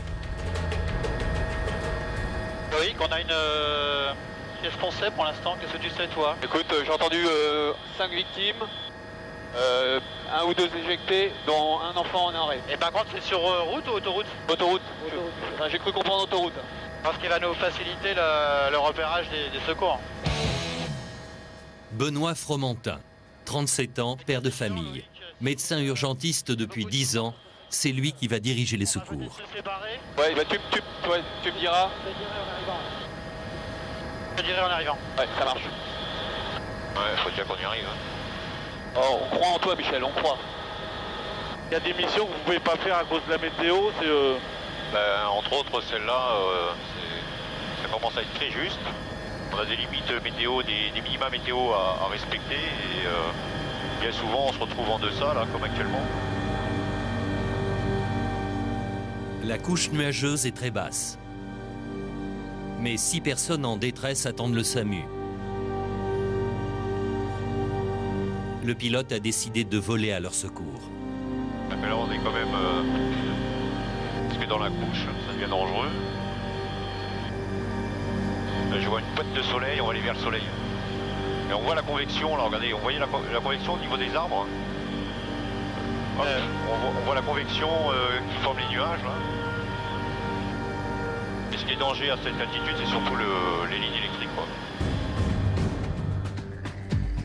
Parti de Dreux, l'appareil doit rejoindre l'autoroute A11 au sud de Chartres.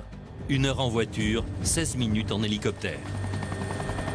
Pour la gauche, là, c'est chez nous, c'est pour nous, ça? Ouais, ça doit être ça. Ok, donc déjà, a priori, les moyens sont plutôt regroupés. Ok, ouais. Les pompiers et le SAMU de Chartres sont déjà sur place. Ils donnent les premiers soins. Et effectivement, ils travaillent à l'extérieur des véhicules, donc ce sont des blessés graves à coup sûr. Faites attention parce que la circulation n'est pas interrompue. Hein. Ouais, c'est n'importe quoi. Ah, tu me chauffes les lignes, personne. J'en vois pas. Je vais me mettre devant le premier VSAB, d'accord? Ok, ça marche. L'hélicoptère est capable de se poser partout.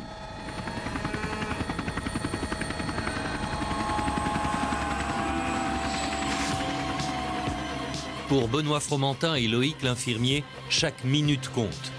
Le médecin doit commencer par faire le tour des blessés pour les évaluer. Du plus grave au moins grave. Bonjour. Il y a combien d'impliqués en tout? Je dois être à 6. 5 plus un choqué. 5 plus un choqué. Un enfant décédé. Oui. D'accord. On va s'occuper de vos mains. Et derrière, vous l'avez bien... Bon, j'ai fait le tour des victimes. Je te laisse avec le potentiellement grave et on fait le point après. On va voir d'abord celui en premier. Est-ce que le chef d'agré peut me faire un petit point là? Donc apparemment conducteur du véhicule, oui. Tu es ceinturé ou pas? Oui. Oui. Il y a eu perte de connaissance ou pas? Là, les occupants revenaient d'un mariage. Au petit matin, le conducteur s'est endormi. Benoît Fromentin l'ausculte en priorité.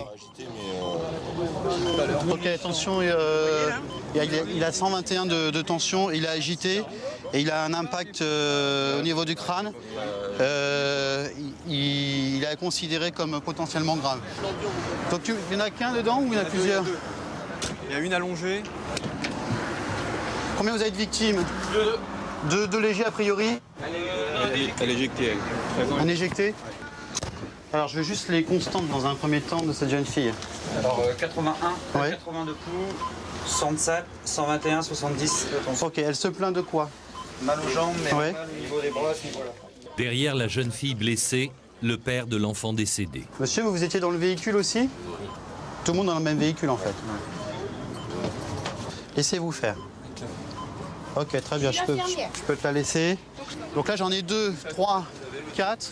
Que t'aurais J'ai 3 grades, c'est ça 4 impliqués, j'en ai entendu 6, ils seraient où les 2 autres 5 5 avec le Delta, ok ça marche. Delta, en médecine d'urgence, c'est de cette façon qu'on appelle les personnes décédées. Éjecté de la voiture, le petit garçon de 3 ans a été tué sur le coup. Alors maintenant on va pouvoir faire du cas par cas. Tu me conditionnes celui-ci, je l'examine après. Tu veux le conditionner? Ouais, tu le conditionnes et tu me le perfuses. Conditionner, c'est préparer le blessé pour bien le soigner. J'ai besoin que vous demandiez main forte pour le déshabiller. Je veux qu'on lui découpe les vêtements sur place. Après avoir évalué chacun des blessés, le docteur Fromentin prend en charge le cas le plus grave, le conducteur de la voiture. Monsieur, écoutez-moi, il faut absolument que vous répondiez précisément à mes questions, d'accord? Est-ce que je vous fais mal là? Non. Victor, moi j'ai fait mon coup. On verra après, on verra après. Vous faites pas mal là? Non. D'accord, ouvrez la bouche. Ah. Ne mordez pas. Ne mordez pas. Je regarde votre palais. Ok, qu'est-ce que tu as? Tu as un impact ici? Une érosion là et une plaie là. Ok, il était debout quand tu arrives ou il est déjà sur le sol? Les témoins, il a fait plusieurs allers-retours et...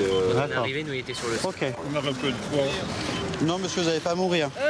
Pendant que l'infirmier continue les soins, le médecin appelle l'hôpital de Dreux pour mettre en alerte l'équipe des urgences. Oui, Jalel? Oui, alors, je te fais un bilan un peu plus précis de la situation. On a bien 6 impliqués, les 6 impliqués dans un même véhicule. Et j'ai un traumatisme crânien qui est déjà un petit peu omnibulé, qui a 120 de pouls, qui a une tension à 14,8, qui n'a pas d'autre point d'appel en dehors d'une épaule, mais qui a une douleur à la palpation du thorax. Pour moi, c'est potentiellement le plus grave. Ok, monsieur. Bon, vous avez bien 41 ans, c'est ça? J'ai tué qui? Comment? Il a entendu quelque chose qui le tracasse là. Bon, écoutez, je vais vous dire franchement les choses, monsieur. D'accord? Je n'ai pas pour habitude de mentir. Vous étiez 6 dans le véhicule, d'accord? Il y a des blessés graves qui sont pris en charge par des équipes du SAMU, d'accord? Et puis il y a un enfant de décédé. Non, d'accord? J'ai tué. Alors, monsieur, écoutez-moi. Donnez-moi la main. Vous sentez bien mes doigts là, partout? Monsieur, répondez à mes questions. Vous sentez bien partout là? Oui? Vous sentez bien? Oui, on est où là? Vous êtes sur le bord de l'autoroute là, monsieur. Ouais, sur l'autoroute A11. Je ne sais pas sur quelle commune. Bon, alors pour moi c'est un crânien isolé qui commence à être un petit peu omnibulé, donc scanné. C'était le conducteur là, il va... Je lui ai annoncé le décès d'une des victimes parce que l'angoisse participe à son agitation. Allô, oui, c'est Benoît pour le bilan définitif. On est souvent partagé entre l'annoncer ou pas, mais finalement, souvent ils le savent, ils attendent juste confirmation. Et en plus, je ne suis pas certain qu'ils se souviennent de l'information compte tenu de son traumatisme crânien. À l'hôpital de Dreux, toute l'équipe est en alerte. On attend le bilan définitif du médecin. Le temps qu'ils arrivent... Allô, Benoît? Pour ce qui est du grave, cet homme de 41 ans. Il y a eu une perte de connaissance. Alors, il était conducteur, lui C'est le conducteur du véhicule. Conducteur. Il a un comportement qui n'est pas tout à fait adapté à la situation. Je ne sais pas s'il est alcoolisé. A priori, non, il n'a pas une haleine surchargée. Je mets plus ça sur le compte du traumatisme crânien. J'ai dû lui apprendre le décès d'un des enfants qui transportait. Donc il est un petit peu omnibulé autour de ça, mais il me pose régulièrement la question. Donc soit c'est déjà un travail de deuil, soit c'est qu'il commence déjà à saigner un petit peu. Donc est-ce qu'on peut l'emmener ici pour faire le scan ou non? Ça me va bien, moi. D'accord, ça te va bien. Écoute, je préviens les urgences, je préviens le radiologue. Michel, t'as donné le feu vert ou ça vole pas? Ça vole pas où? Non, mais c'est bon, ça vole sur Dreux, il n'y a pas de souci. Ah bah oui, je pense pour rentrer sur Dreux, oui, ça doit voler. Lui, il m'avait dit, d'après donc mes parents, il m'a dit que ça volait pas vers le sud, Orléans et tout ça, c'est même pas la peine, et Tours. Ok, bah alors on se met en route et dès qu'on décolle, on t'appelle. À tout de suite. Les blessés légers sont dirigés en ambulance vers l'hôpital le plus proche, celui de Chartres. Le père de l'enfant décédé est en état de choc.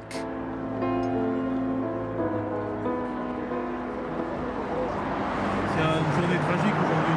Ah, bah oui, un petit titou qui a été éjecté parce qu'il n'y avait pas de ceinture et c'est irresponsable. On a beau le dire aux gens, il y a des messages et ça passe pas, c'est bizarre quoi. C'est étrange quoi. Monsieur, ouvrez les yeux. Monsieur, ouvrez les yeux. C'est comment votre prénom?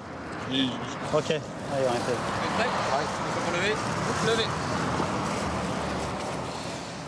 Dès qu'il y a les roulettes dessus.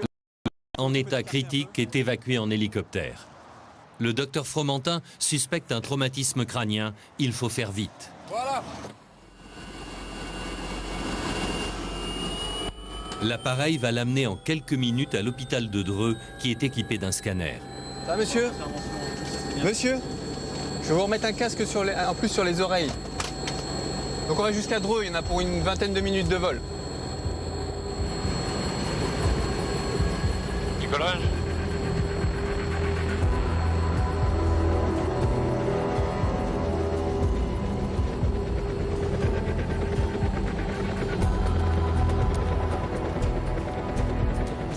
Quelques instants après le décollage, le blessé fait un signe à l'infirmier.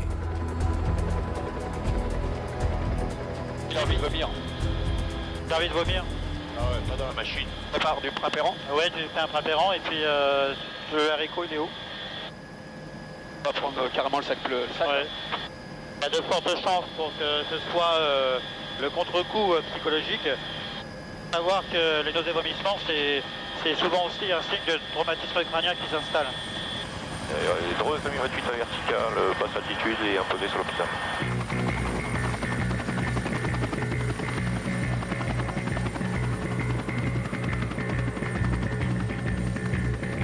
Et voilà, 10h57. L'appareil se pose directement sur la piste de l'hôpital, située juste au-dessus des urgences.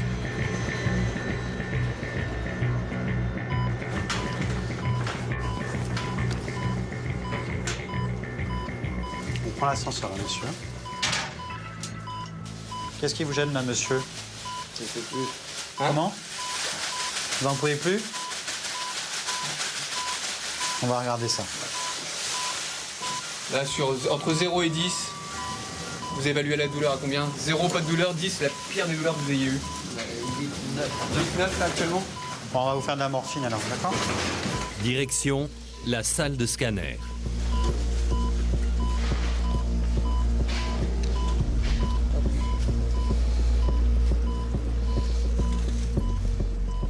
Suivez mon doigt. Suivez mon doigt, juste pas moi. Vous me regardez pas moi, vous regardez le doigt. Très bien. Vous voyez pas double? Non. Vous commencez à vous souvenir un petit peu de ce qui s'est passé ou pas? Ouais, j'ai conduit, puis... Vous êtes endormi? Là, vous revenez d'un mariage, c'est ça? Non, c'est bon, bah, je vais le garder quand même parce que... Vous êtes couché tard? Bah ouais. Ouais, hein. Ok, est-ce que tout le monde est prêt? Ouais. Attention pour lever, levez. Il y a quelque chose que ça fait. C'est un moment décisif, ça, le scanner. Ah, ce sera la clé diagnostique, oui, c'est sûr. Ouais. Là, on a souvent des surprises. Hein. On pense qu'il n'y a pas grand-chose et qu'il y a plus qu'on le pensait. Et l'inverse est tout aussi fréquent. Hein. Ça n'a pas été coupé, d'accord. Les médecins examinent le thorax et le crâne du patient à la recherche de la moindre lésion. Au bout de quelques minutes, le docteur Fromentin peut établir un diagnostic précis. Bon, vous avez un poumon qui est un petit peu écrasé, hein, mais qui va se remettre bien à mon avis. Et au niveau du crâne, il n'y a rien du tout. D'accord? Donc ça, c'est une très bonne nouvelle. Ok, monsieur? Les jours du conducteur ne sont pas en danger. Il sortira bientôt de l'hôpital. Le docteur Fromentin, lui, se retire dans la chambre de permanence, prêt à repartir sur une nouvelle urgence. Depuis 10 ans qu'il fait ce métier, sa passion est toujours intacte. C'est un bon métier que vous faites, quoi. Pour moi, c'est le plus beau ou l'un des plus beaux, ça c'est sûr. En tout cas, il me convient bien. Aucune journée ne ressemble à une autre. On n'est pas coincé entre quatre murs. On vit des moments intenses, des situations extraordinaires. Si on fait ce métier, c'est pour sortir du quotidien. Je pense que c'est les gens qui ont peur du quotidien qui se lancent dans le monde des pompiers ou du SAMU.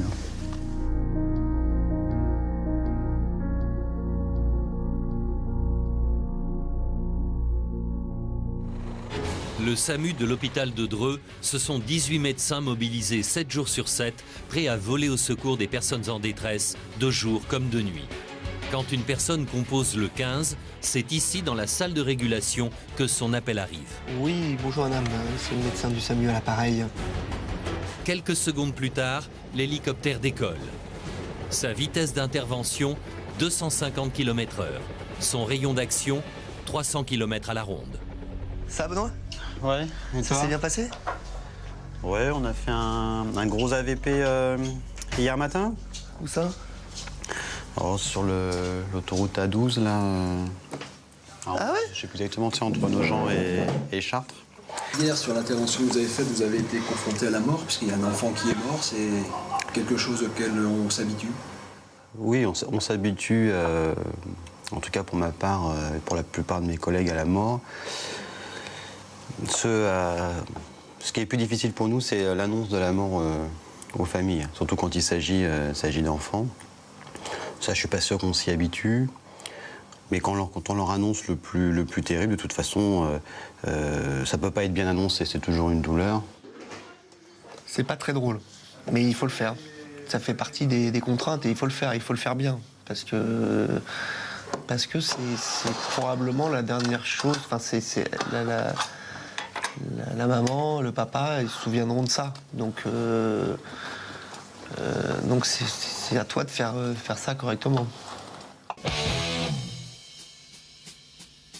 Vous êtes urgentiste depuis combien de temps? Je suis urgentiste depuis... ça fera 12 ans au mois de janvier.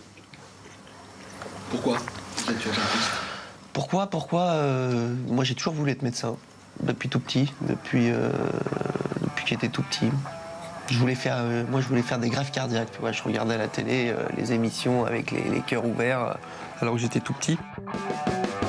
Mais au cours de ses études, Olivier Fougeras a une révélation.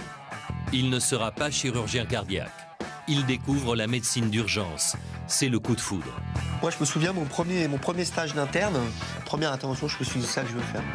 Depuis 12 ans, le docteur Fougeras est un des piliers du SAMU de Dreux. Oui, allô? Ouais, ok, j'arrive. Qu'est-ce qui se passe alors? On va faire un transfert interhospitalier entre la maternité de Chartres et la maternité de Bléclair. C'est une affaire d'importance? Oui, ah bah oui, c'est une femme qui est enceinte et qui risque d'accoucher de façon inopinée alors que le bébé est pas suffisamment développé pour voir le jour. Un transfert d'hôpital à hôpital, dans le jargon, on appelle ça une intervention secondaire. L'objectif, transporter la future maman dans les meilleures conditions possibles vers un service spécialisé en naissance prématurée. Quand les enfants naissent comme ça, ils ont souvent des troubles respiratoires principalement, donc il faut qu'ils puissent être pris en charge rapidement par une équipe de néonatalité. Direction l'hôpital de Chartres. La jeune femme a perdu les os alors qu'elle n'est enceinte que de 7 mois. Bonjour madame. Docteur Fougeras, je suis le médecin avec moi l'infirmière Céline qui va vous emmener à Antoine Béclair. D'accord. Alors vous avez rompu la poche des os hier? Oui, ça a hier matin. Vers quelle heure? 11h30. 11h30? Oui. Bien. Donc on vous a dit, vous n'avez pas de contraction? Non, rien du pas tout. de contraction. Tout se passe bien? Oui. Bon, le seul problème, c'est que ce petit bébé, il faudrait qu'il soit... Un peu plus gros. qu'il reste au chaud surtout. Hein? Et puis la nature est bien faite. Et rien ne vaut le ventre d'une maman, non? Bah oui. Ce serait bien qu'il y reste encore un peu. Vous savez le sexe de l'enfant? Oui, c'est un petit garçon. Un petit garçon? Oui. Donc on va vous emmener en hélicoptère? Oui. Non pas que ce soit grave ce qui vous arrive, enfin bien que ce soit embêtant, mais c'est surtout vous emmener rapidement, calme, bien allongé. Oui. Tu es un peu stressé là? Oui, un petit peu, oui. Ça se voit, hein? Un petit peu, oui. Qu'est-ce qui vous stresse? J'ai jamais pris l'hélicoptère, donc je sais pas ce qui m'attend. C'est comme l'avion. D'accord. Sauf que ça décolle à l'horizontale.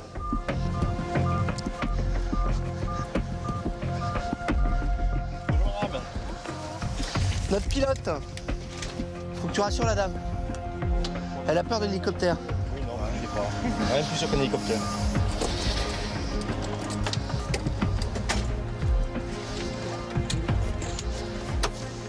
Alors vous voyez, moi je vais être incise juste là. Et le médecin juste là. Et s'il y a quoi que ce soit, de toute façon, moi je regarde, le médecin regarde. Et puis s'il y a quoi que ce soit, si ça va pas, vous nous le dites. Une mission qui comporte quelques risques. Si Mélanie, la future maman, accouche dans l'appareil, il faudra le poser en urgence.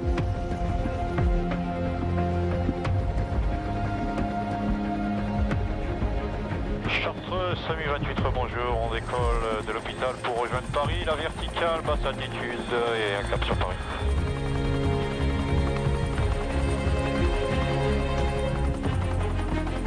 La dame, elle peut accoucher d'une seconde sur l'autre.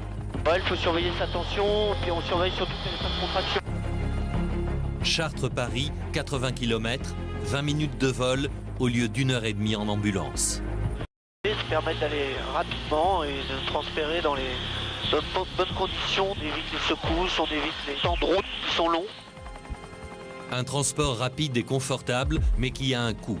5 000 € pour 1 heure de vol, pris en charge par la sécurité sociale. À l'horizon, la Tour Eiffel. L'hôpital Béclair n'est pas loin. Seul inconvénient, il n'a pas de zone d'atterrissage. L'hélico doit se poser sur le toit d'un hôpital voisin.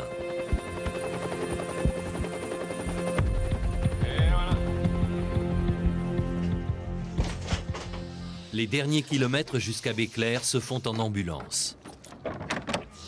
Vous pourriez accoucher là, hein?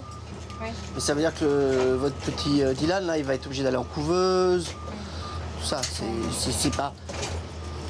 Il est prêt, si vous voulez, mais pas suffisamment. Oui, ses poumons sont pas encore... Voilà, poumons, et puis bon, il n'y a pas encore toutes les armes pour se battre.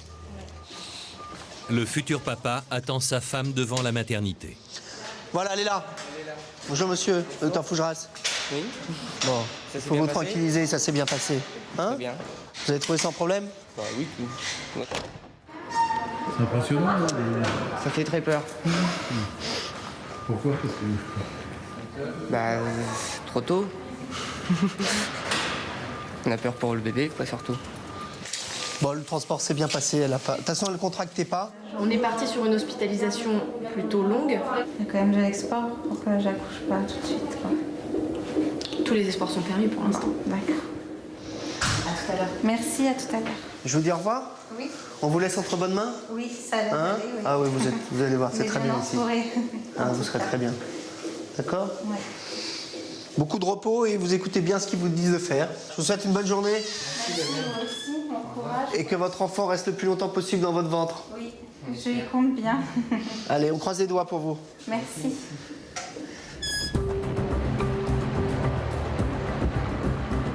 Retour à Dreux, il est 16 h. Bon, ça, c'était, on va dire, une mission relativement simple. Simple, non. Toutes les missions sont compliquées. Enfin, ça reste de la médecine, donc tu as toujours un risque. Et en plus, l'hélicoptère apporte toujours une notion de gravité à la personne. C'est-à-dire que quand tu arrives en hélicoptère, la personne a toujours l'impression, oula, s'ils viennent en hélicoptère, c'est que je dois être très malade. Donc c'est la première chose à leur expliquer, c'est déjà les tranquilliser. Évidemment, ils sont dans une situation médicale pas favorable, mais il faut les rassurer. Si tu arrives et que tu dis rien, première chose quand tu arrives à un malade, c'est déjà de présenter, les toucher, c'est important. Tu vois, il n'y a pas que les seringues et les perfusions. Et ça vous plaît, C'est fabuleux, ça. L'aspect humain? C'est fabuleux. Est-ce que vous avez une idée du nombre de vies que vous avez déjà sauvées en 10 ans? Ah non. Calcule pas ça. Non, tu calcules pas ça. On n'est pas des héros, entre guillemets, si tu veux. On n'est pas là pour l'adrénaline. On est là pour servir les gens. T'es là pour aider les gens en détresse. Mais pas... Enfin, c'est pas l'adrénaline, c'est pas un plaisir personnel, si tu veux. Bien sûr, c'est gratifiant personnellement, mais c'est pas le but. Le but, c'est d'aider les gens. Le docteur Fougeras est modeste. Pourtant, comme ses collègues, il sauve chaque année des dizaines de vies. Et dans quelques minutes, il va être entraîné dans une course contre la mort. SAMU Centre 15, bonjour. Oui, bonjour.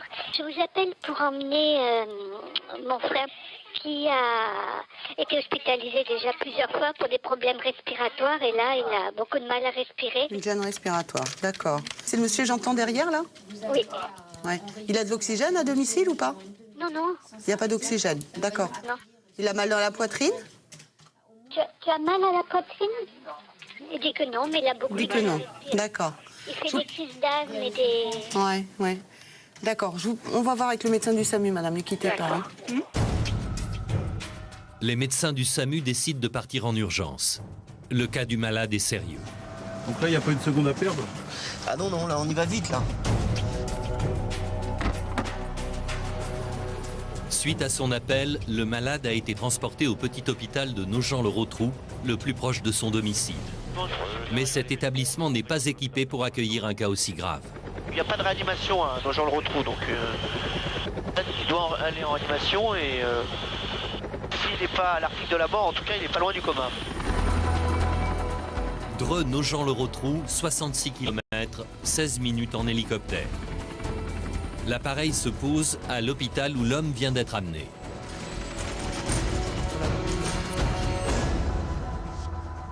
Bonsoir. Son état se dégrade au fil des minutes. Ouais, pas bien. Tu m'étonnes qu'il est pas bien. Bonsoir, monsieur.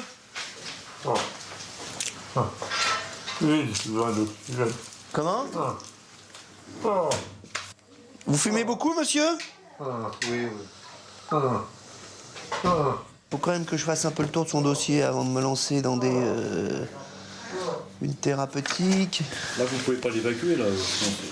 Ah là, on peut pas l'évacuer comme ça, non. Non. Pourquoi? Bah parce que d'abord, dans l'hélico, il tiendra pas, première chose, et puis même, c'est un patient qu'il faut d'abord stabiliser avant de transporter. Hein.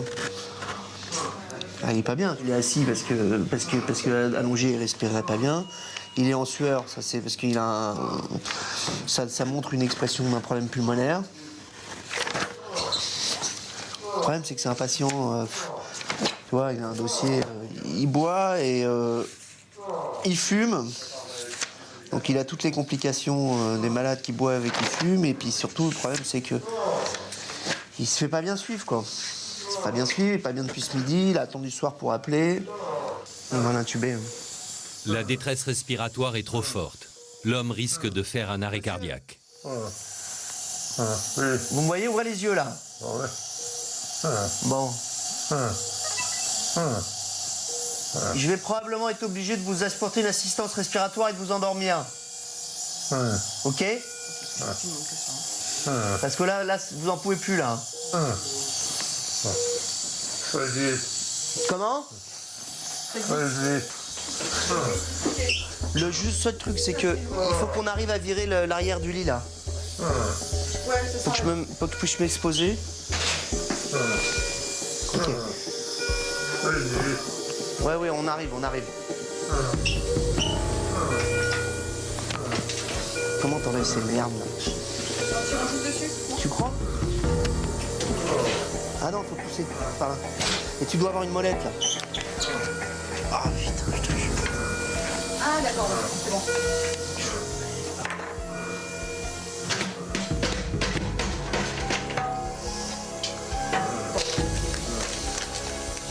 Tenez bon, monsieur, on va vous endormir, hein. Si on n'intervient pas, on a bien fait de venir vite parce que...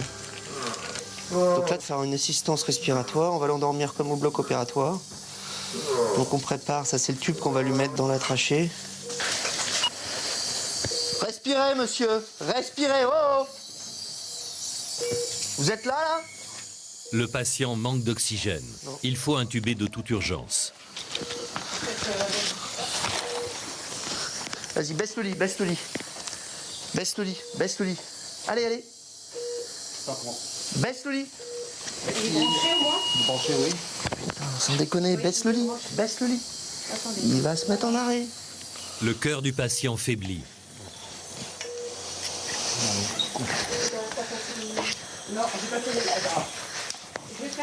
Putain. Sans déconner, la lame qui casse, quoi.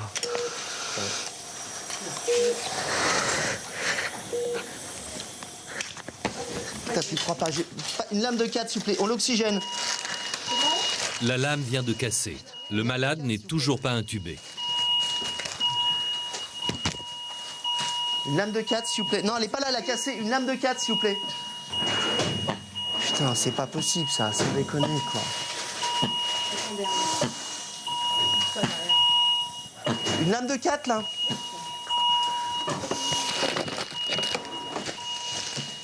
Odile, il est en arrêt, le malade.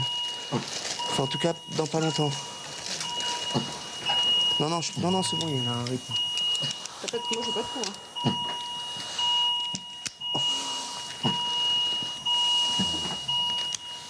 C'est bon. T'as un pouls pas, mets-toi en fémoral. C'est pas les mêmes, j'ai pas de lumière, quoi. Comment là. Ça va pas ensemble, ça. Je sais pas, mais si...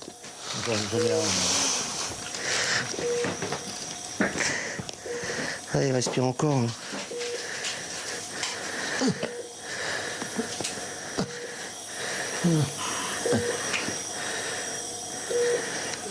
Cette fois, le tube est passé. Vas-y. Le patient peut être ventilé. C'est pas grave, vas-y, on y va. Et son cœur recommence à battre normalement.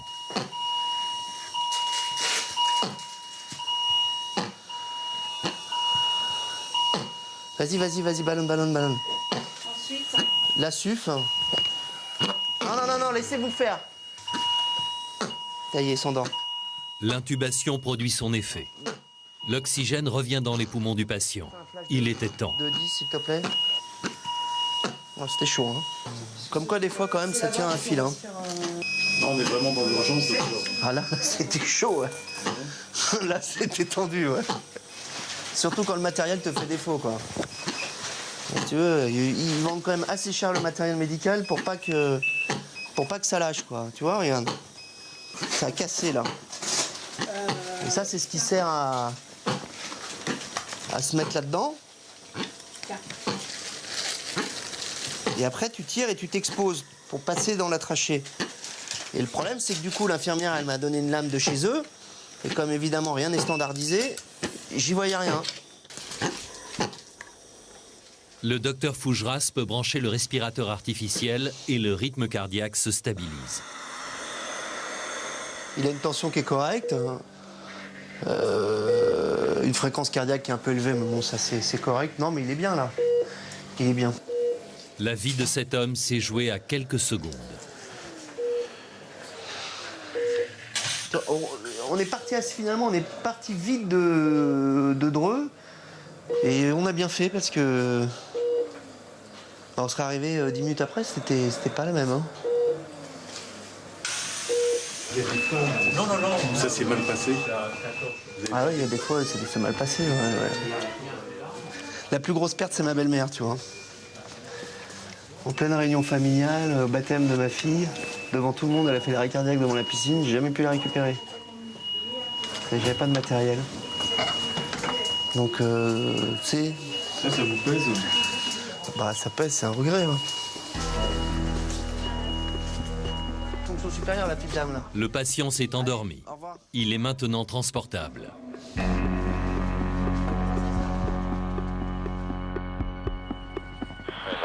L'hélicoptère l'emmène à l'hôpital de Dreux, équipé d'un service de réanimation.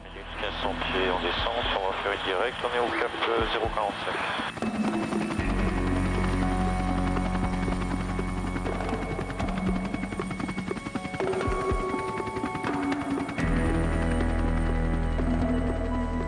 Il est plus de 23 heures quand le docteur Fougeras confie le malade à ses collègues.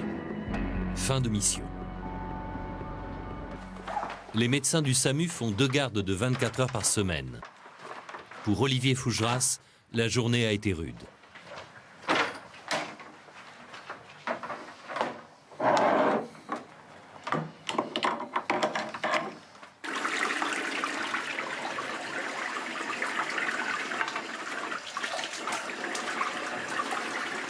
Ouais, donc c'était...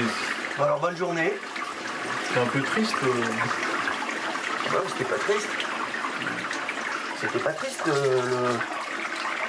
Le monsieur va s'en sortir. La dame va pouvoir accoucher dans de bonnes conditions. Donc c'est plutôt pas mal. La mort, c'est votre quotidien? Ouais, c'est notre quotidien. Enfin, lutter contre la mort, c'est notre quotidien.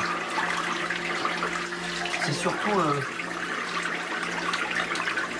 garder la vie, notre quotidien. Plus que la mort. On est là pour que les gens vivent, pas pour qu'ils meurent. Je suis coupé. Le docteur Fougeras a enchaîné 15 heures de travail non-stop. Il peut être appelé à repartir à n'importe quel moment.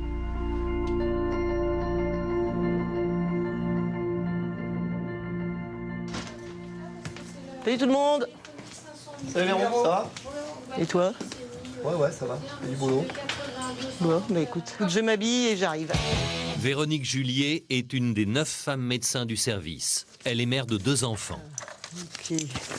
C'est conciliable avec la vie de famille? Oui, tout à fait. Il faut savoir s'organiser et anticiper sur les gardes, les courses, le ménage et le reste. Mais c'est tout à fait faisable. Hein. La preuve, on y arrive. Bon, je vais me changer à tout de suite. Hein. Pourquoi vous avez choisi les urgences? Parce que ça me convenait bien, que c'était varié, que ça bougeait, que bon, ça correspondait à mon caractère probablement. Ça fait combien de temps que vous faites ça? Ça fait, oh là là, les premiers depuis 86, 25 ans. 25 ans d'urgence? Ouais, enfin urgence, SAMUS, mur et l'urgence au sens large. Ça vous plaît toujours? Oui. Vous n'avez jamais regretté? Jamais. Jamais. Le jour où je regretterai, j'arrêterai. Il est 9 h du matin. Véronique doit partir pour une intervention à quelques kilomètres de l'hôpital. Inutile de prendre l'hélico. Il vous a appelé? Il y a un monsieur qui a une douleur thoracique avec une suspicion d'infarctus. Il n'y a pas d'intérêt de temps pour l'instant à partir en hélicoptère, mais maintenant si c'est effectivement confirmé sur le diagnostic, on verra à ce moment-là et éventuellement on fera un relais avec l'hélicoptère pour aller sur la Kourou. L'appareil est en alerte, prêt à décoller. C'est dans cette concession automobile qu'un homme vient de faire un malaise. C'est un employé ou c'est un client? L'infarctus est une des principales causes d'intervention du SAMU. Ce monsieur qui a une douleur costale côté gauche, donc qui ne se passe pas depuis qu'il nous a appelé. Bonjour. C'est juste derrière le cœur en fait. Ça lui est apparu juste en marchant, il était en train de marcher. Et ça lui fait comme un coup de poignard. Là vous avez toujours mal. Si je me mets sur le côté, la position de confort elle est là. Si je me mets plus assis... C'est-à-dire quand vous vous inclinez, ça diminue la douleur. Voilà, là si vous voulez, je sens que ça se tasse, que ça s'écrase. Et la douleur elle est là, sous les côtes. Je ne peux pas respirer qu'en petite quantité. Ok, attendez, on va enlever le polo déjà, on va regarder tout ça. Sinon, vous avez des problèmes de santé jusqu'à présent ou pas? Rien de connu. Cholestérol, diabète, tout ça, non? La tension?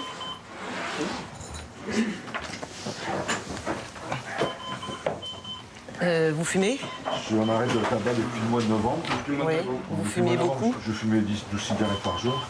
Ok. Et là, j'ai repris 8 kilos depuis l'arrêt du tabac, depuis le mois de novembre. Ouais. 8 kilos en plus. Ouais. Donc ça m'est arrivé à un mois, à peu près les mêmes douleurs qui se sont passées en 10 minutes. J'étais en train de conduire sur la route, donc j'ai eu le temps de... Et là, aujourd'hui, quand la douleur est arrivée, vous faisiez quoi? J'étais en train de marcher dans l'atelier, j'avais un dossier à la main, j'allais m'asseoir. Sans effort particulier, vous marchiez normalement? Rien du tout. Bon, je vais vous ausculter, on va vous faire un électrocardiogramme juste après. Allez-y, respirez bien.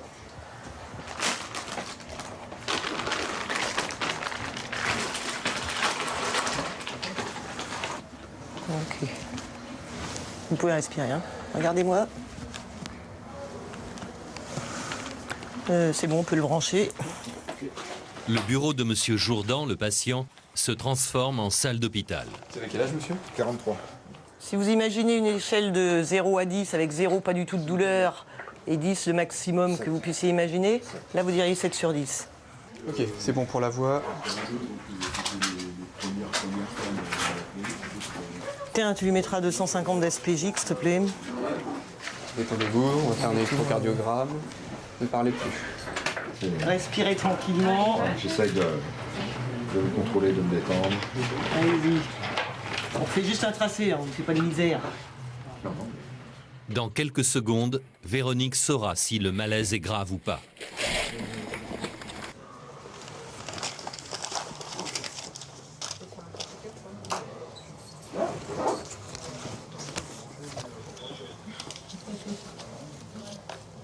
Il y a quand même un ce décalage. Hein. Tu vois quoi, toi? Il y a 2 mm. Hein. Ah bon? Je vais vous expliquer. C'est pas complètement normal. Ça se décale.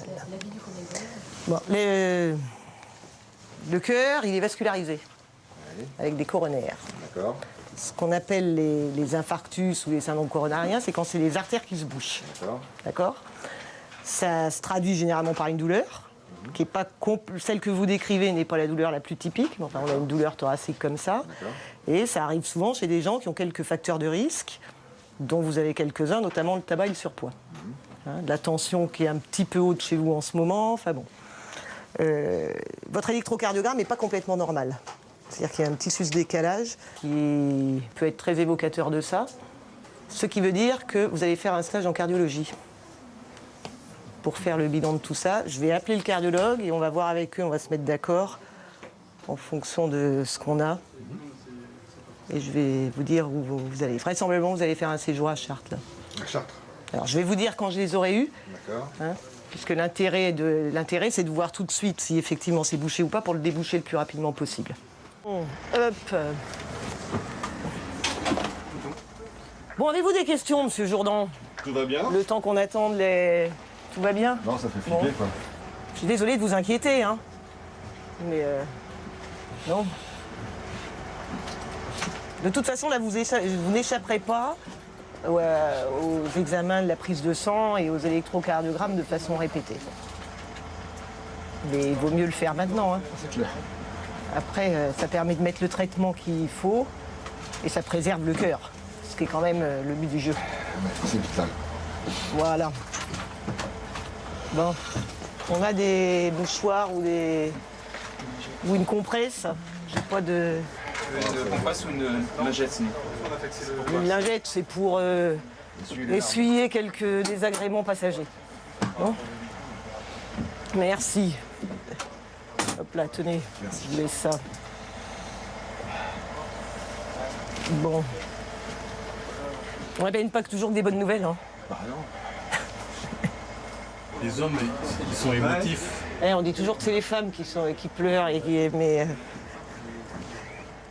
tout le monde a la même trouille, hein. Eh oui. Bon, on va au stade, hein. C'est sur le terrain de football que l'hélicoptère va récupérer Monsieur Jourdan. Il a juste le temps de passer un coup de fil à sa femme. T'entends le bouton, hein. Donc je pars à Chartres pour faire donc des examens coronaires, hein, d'accord. Donc pour l'instant pas d'inquiétude, c'est simplement bon pour faire des examens et de contrôler un peu tous les coronaires, d'accord. Je serai au 4e étage. Et je vais à Chartres en hélicoptère. Ah oui, un peu, c'est royal. Hein. Royal, mais indispensable. En cas d'infarctus, le temps est compté. L'appareil va amener Monsieur Jourdan en moins de 15 minutes dans le meilleur service cardiologique de la région. Pour aller vite, l'hélico, c'est quand même extraordinaire. Du point de vue médical, les deux grandes indications, c'est ça, l'infarctus et l'accident vasculaire pour être dans les délais. C'est un problème de délai de prise en charge et de délai thérapeutique. Ça évitera les manifs en cap.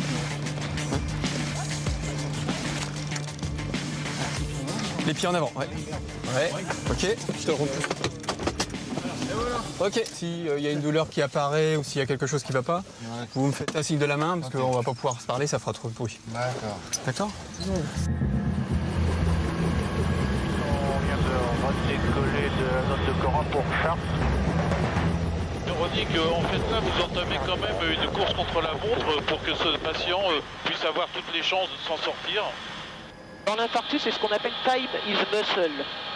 Autrement dit, le temps sauve le muscle.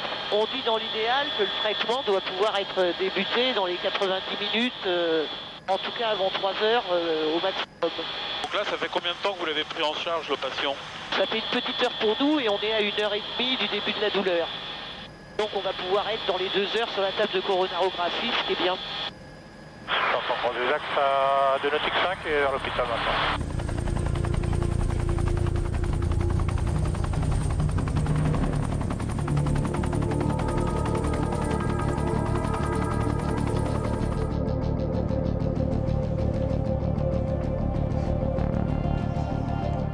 À l'hôpital de Chartres, l'équipe de cardiologie prend le relais. Bonjour monsieur. Bonjour. On va faire une piqûre d'anesthésie locale au niveau du poignet et on va monter des petites sondes pour aller voir les artères du cœur. D'accord. Si effectivement il y a un rétrécissement serré d'une artère du cœur, dans la foulée, on va aller le dilater. Vous voyez sur l'écran éventuellement. Là, il a monté la sonde dans vos artères. Hein, le petit tuyau que vous voyez, c'est la sonde qui est dans l'artère du cœur. Donc là, on a les artères latérales et on va tourner tout autour. Hein. Les artères coronaires, elles entourent le cœur en couronne, c'est un peu d'où leur nom. Et donc, on va tourner tout autour des artères pour bien les voir dans toutes les positions. Là, donc, on a la sonde qui arrive au niveau de ces artères coronaires. Et je vais injecter et je vais filmer en même temps. Ne respirez pas, s'il vous plaît. Et on a l'injection. Respirez. Monsieur Jourdan, le patient, suit l'intervention en direct avec les médecins.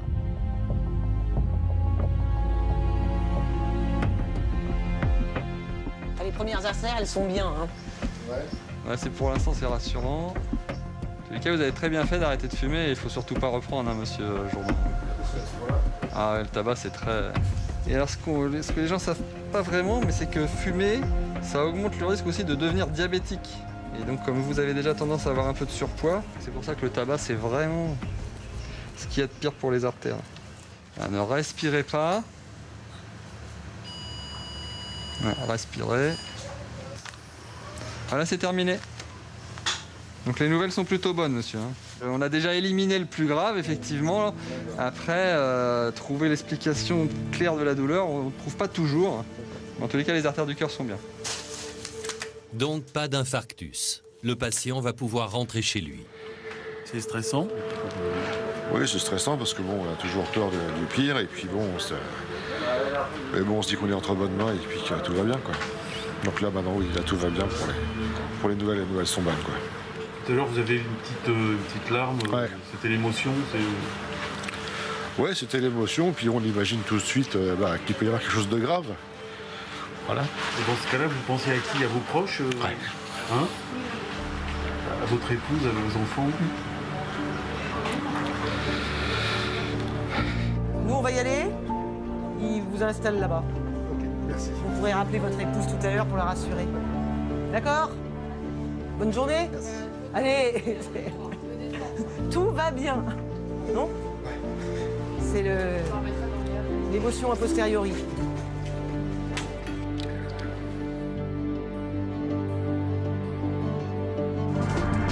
Après quelques jours de repos, Monsieur Jourdan a repris son travail. À l'hôpital Béclair, Mélanie a accouché de Dylan 2 mois avant terme. La mère et l'enfant se portent bien. Le malade en détresse respiratoire a été soigné, mais il a fait une rechute. Il est mort quelques semaines plus tard. Quant au conducteur, qui s'était endormi au volant, après 8 jours d'hospitalisation, il est rentré chez lui. L'an dernier, les médecins du SAMU de l'hôpital de Dreux ont volé au secours de 2400 personnes.